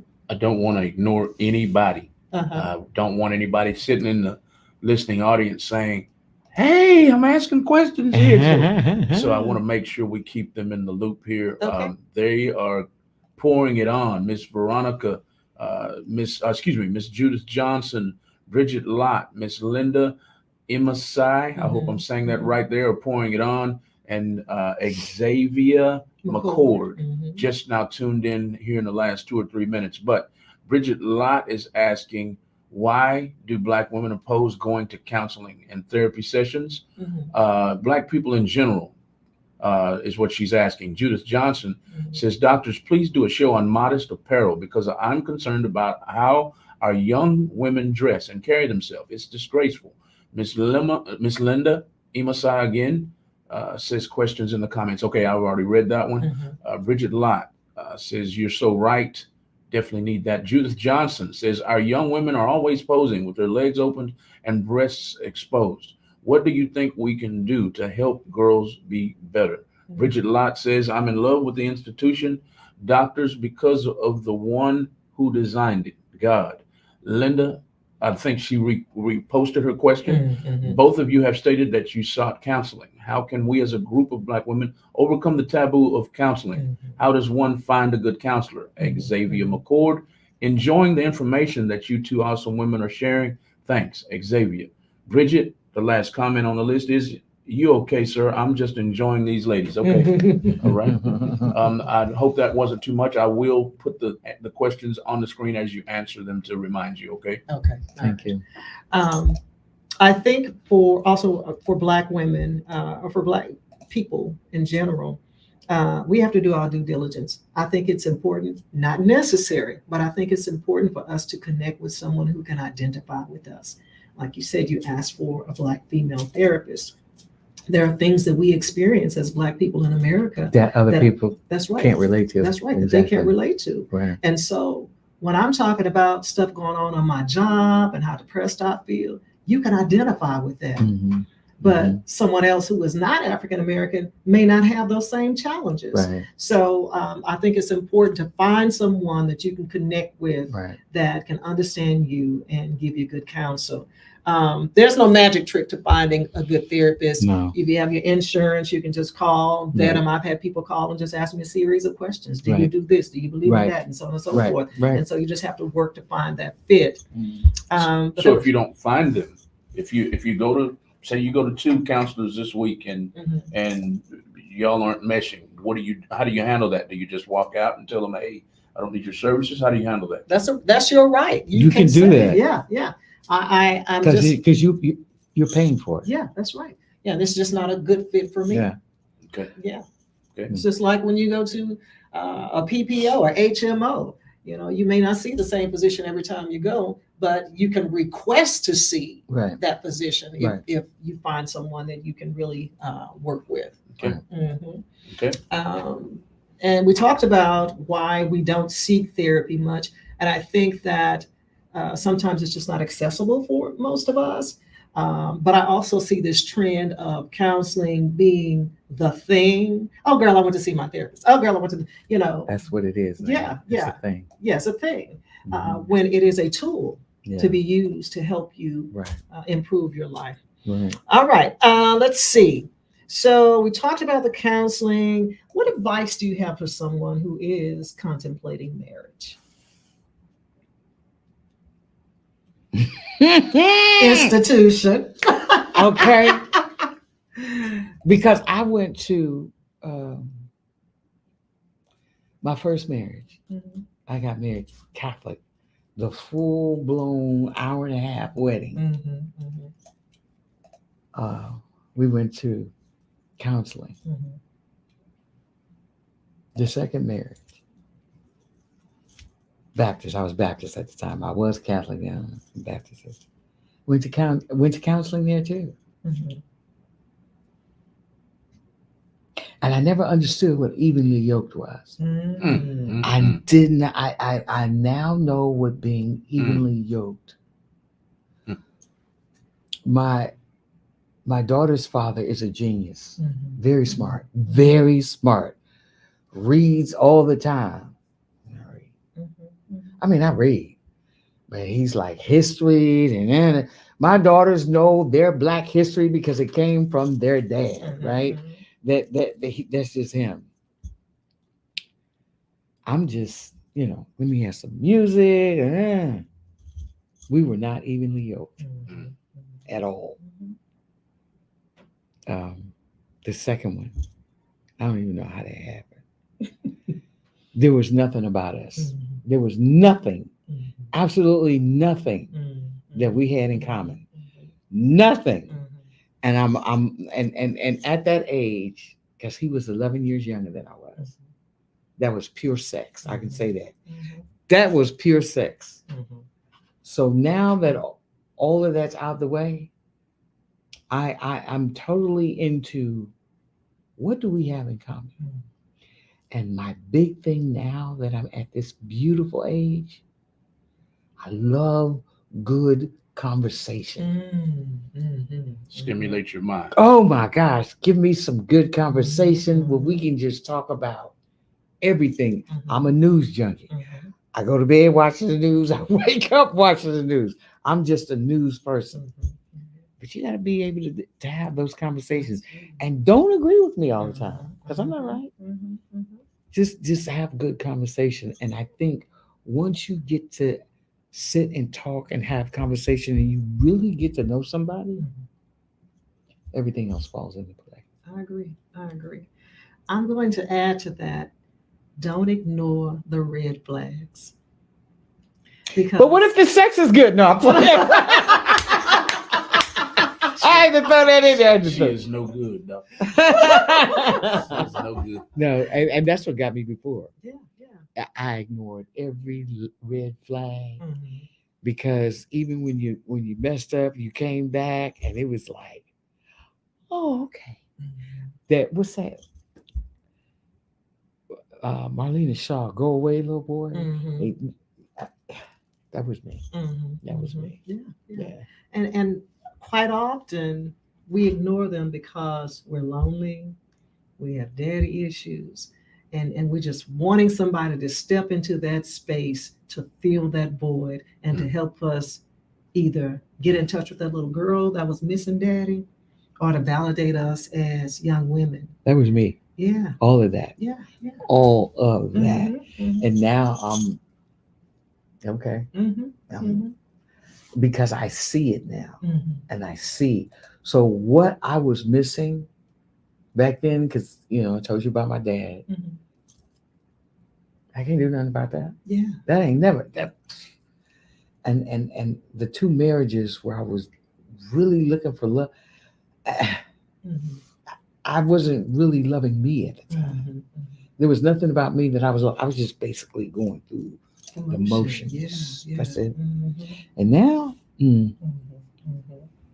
I see you. Okay. Quick question, ladies. Yes.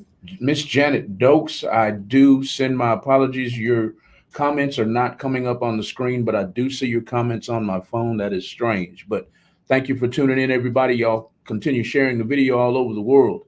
We want everybody to know about this show. It's called what, Doctor? The Wisdom Walk. It's called The Wisdom Walk with Dr. Annette. It's airing every Friday night from 6:15 to 8:15 p.m. We want y'all to tune in for more conversations just like you're hearing right now. But thank you, Janet Dokes.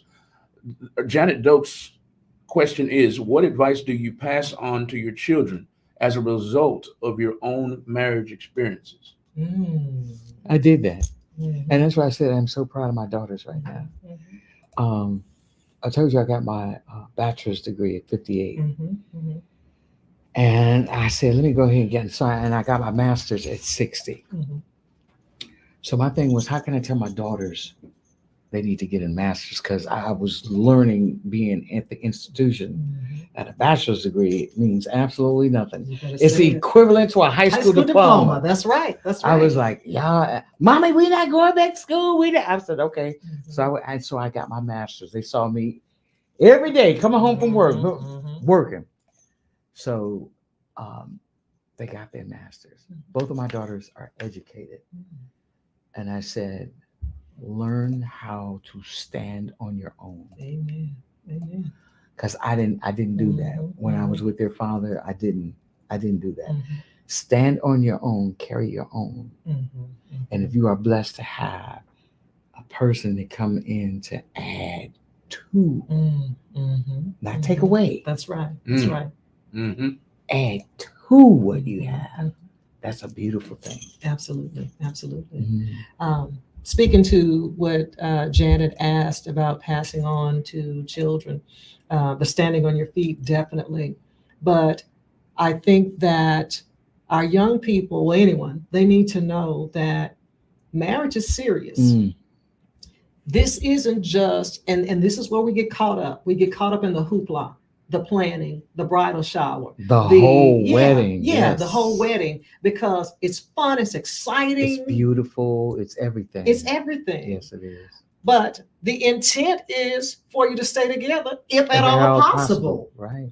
And so you can't just jump up and marry the first thing that says I love you, you pretty, or whatever.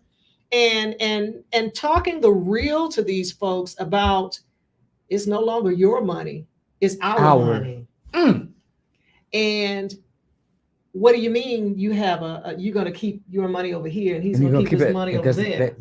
that's a setup for failure right there. Immediately. Right there. That's a setup for failure. Yes. Okay.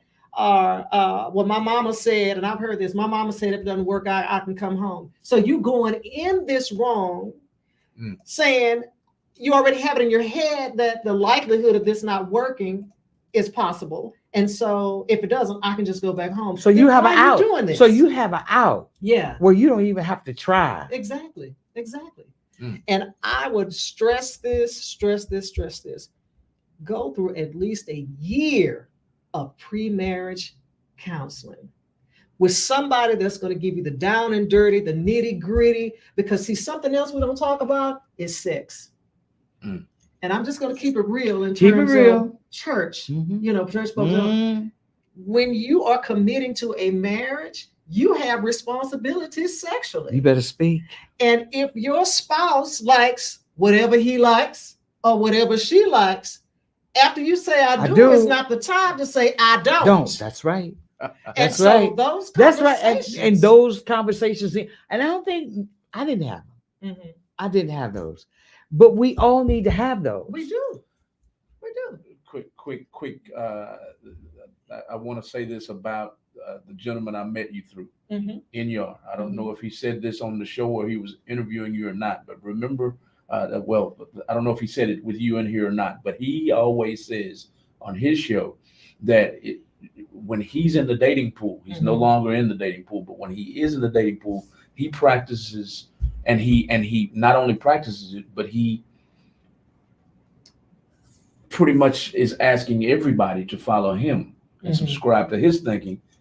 In those first dates, you should be asking the right questions, not concentrating on sex, not concentrating on all of that. You're supposed to be concentrating on how's your credit, how many times a week do you want to have sex, are we going to have joint bank accounts like y'all already talked about?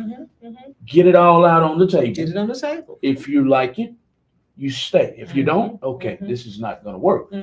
That's what he subscribes to, the thinking he subscribes to now.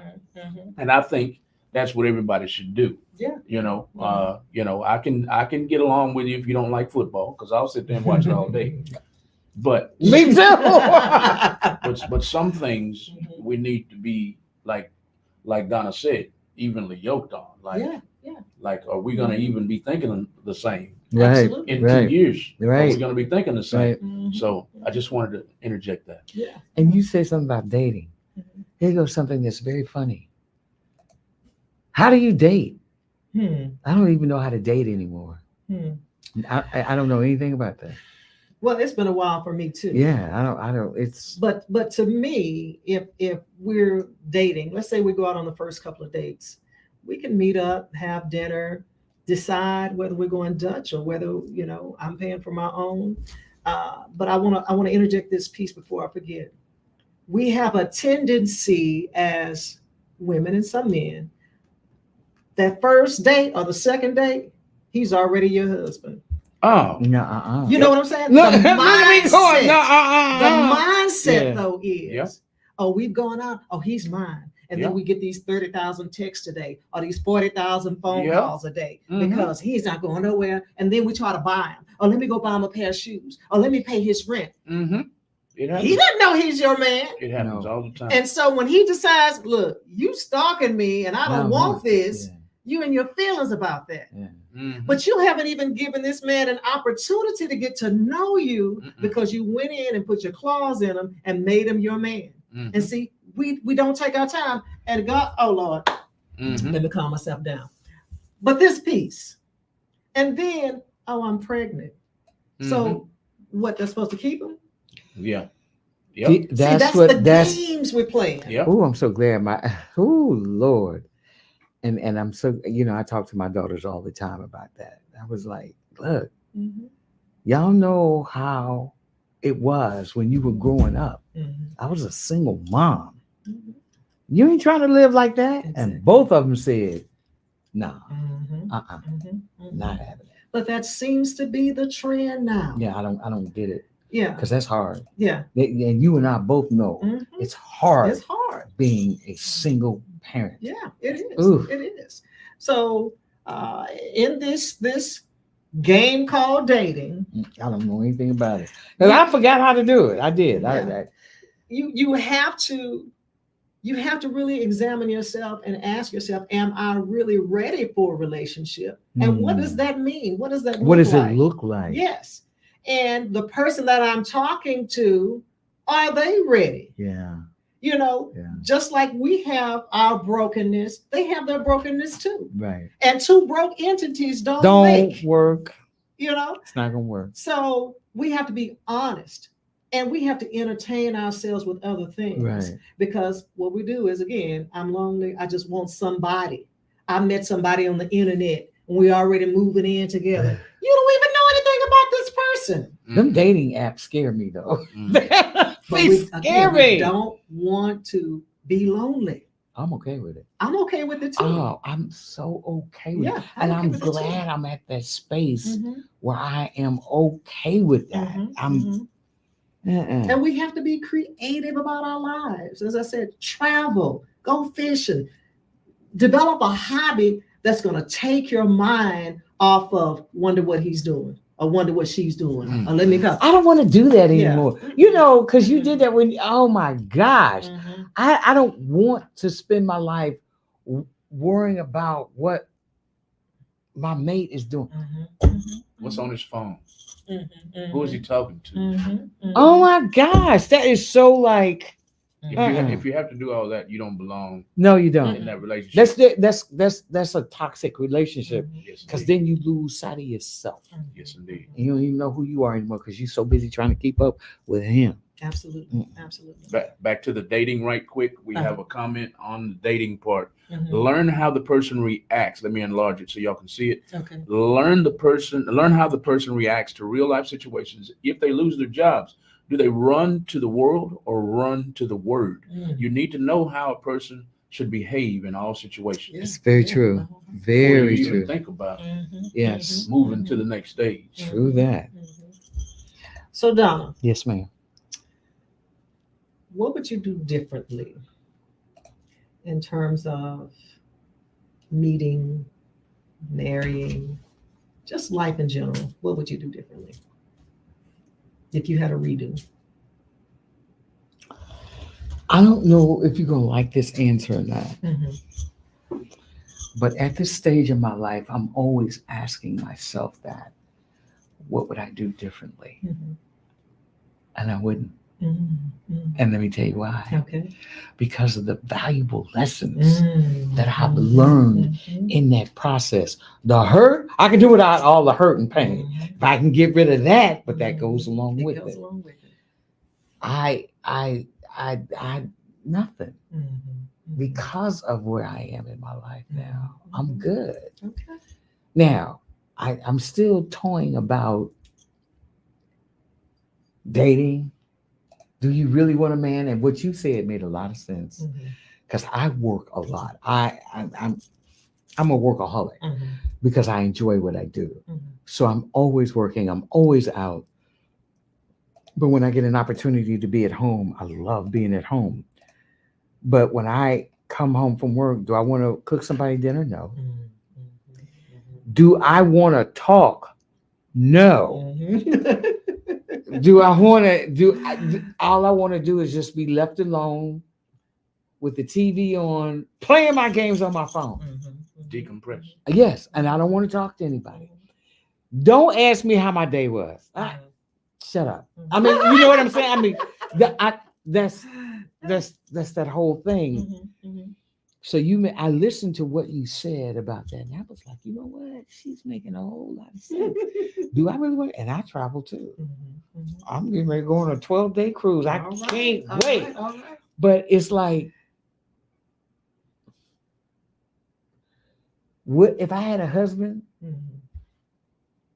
Would he want to go on that cruise? And if he said no, I'm still going anyway, because I have a buddy, my girl that I travel with. She's my friend girl, and I can't travel with everybody because everybody I don't. Because when I travel, I'm a different person.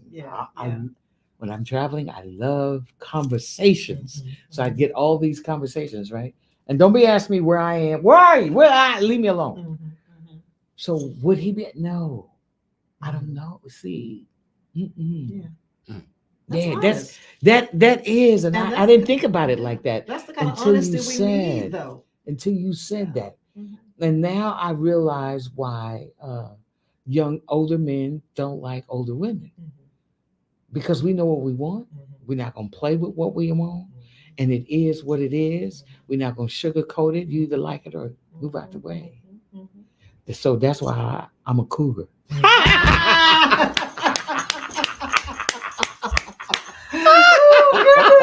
She ain't no good. You know, well, I do want to say something not about the cougar piece, but statistically, there's a shortage of African American men in terms of the ratio between African American men and women.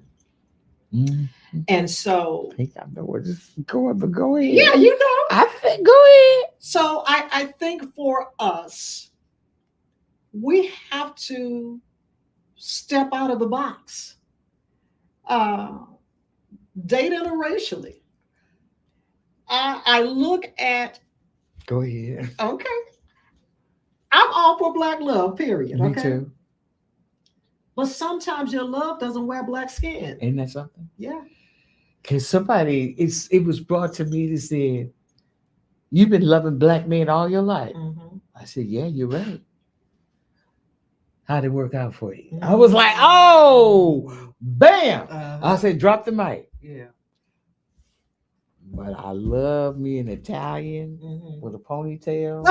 Come on now. I got it. That's why you're going on that 12-day cruise. I caught the vibe. Okay.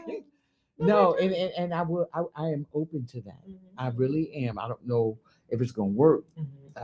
I don't know, but I am open to that. Yeah, and we have to be open to that, you know, and not make one another feel like you left your race. No. I'm going to be black till Jesus calls me home. So I haven't left the race. Okay. So we have to do better in supporting one another in that regard. I was just in Monterey, California for the Monterey Jazz Festival. And I'm looking at all these interracial couples, all of them.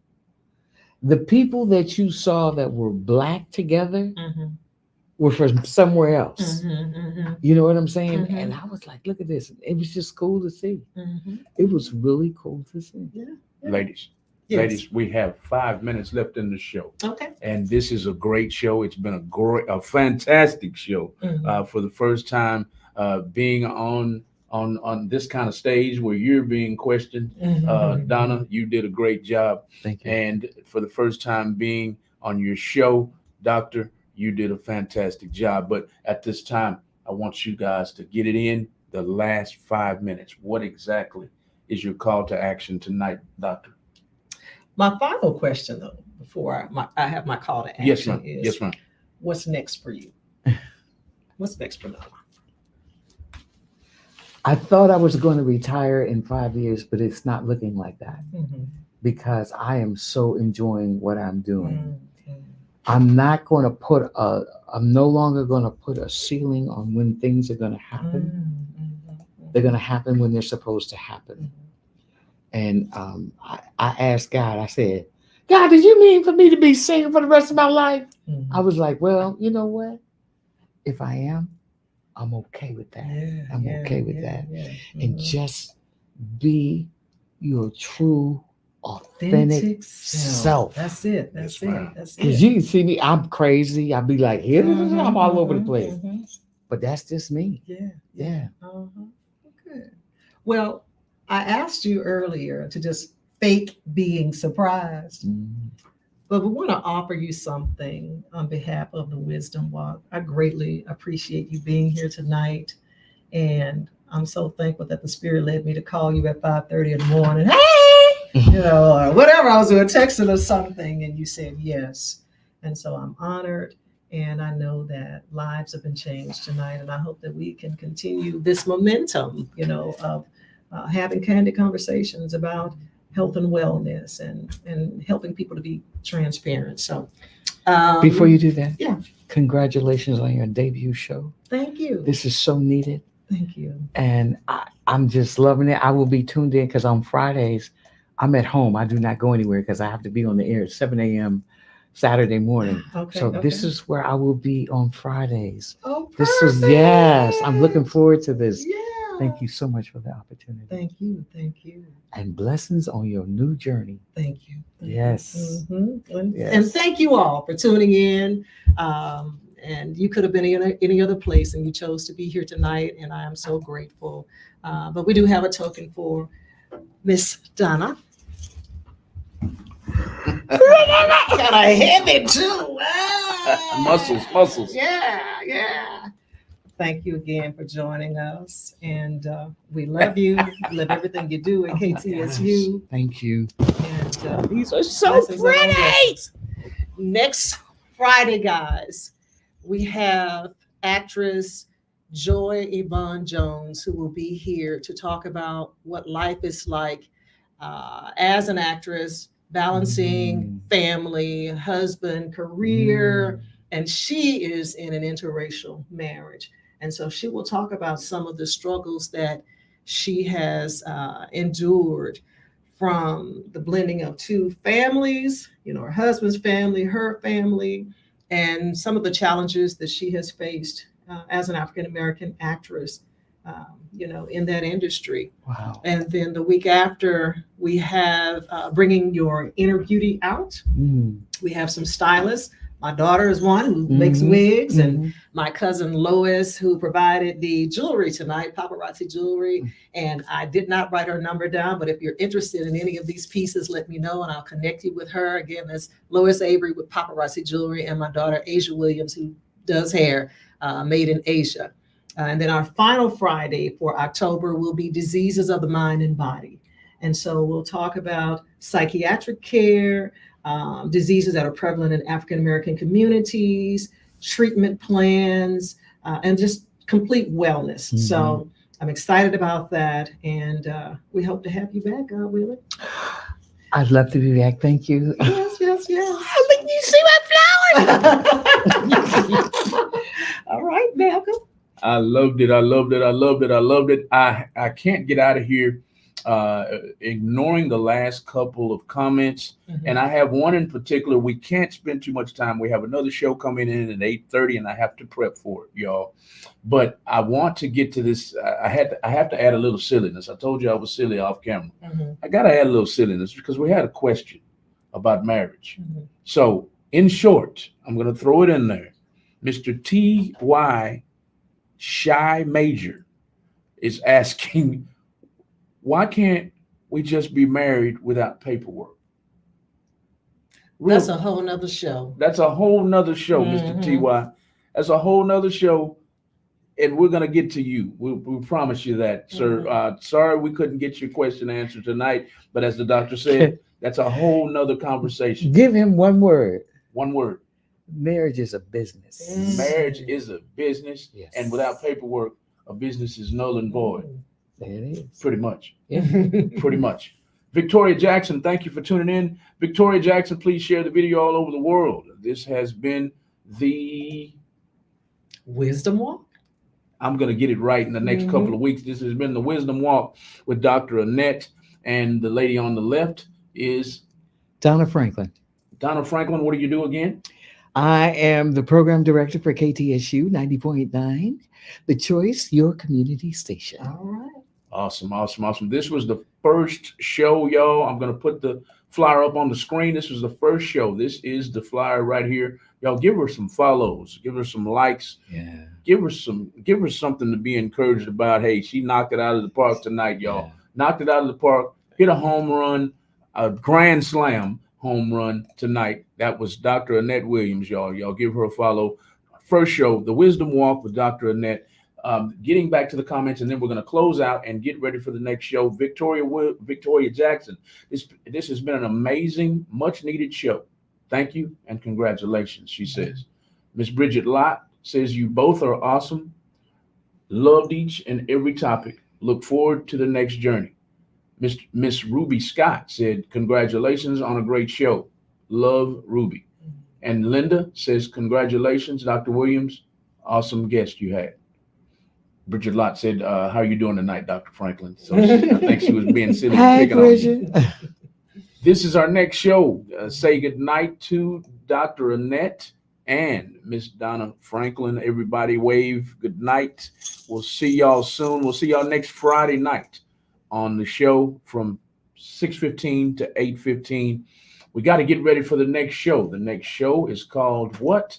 Here it is right here. Some more beautiful ladies are coming in to talk about insurance. Let's talk coverage over cocktails from 8:30 to 10:30 tonight. These are the hosts of the show and the co-hosts of the show. So go ahead and get your favorite cocktail, your favorite wine, and get ready to toast these ladies. They're going to teach you something about insurance that some of you might not know. Some of you may know. Some of you may not know everything you need to know to leverage insurance to better your life. That's what the next show is about. Let's talk coverage over cocktails. Let's make insurance contagious is what their slogan is. They want to make it contagious worldwide.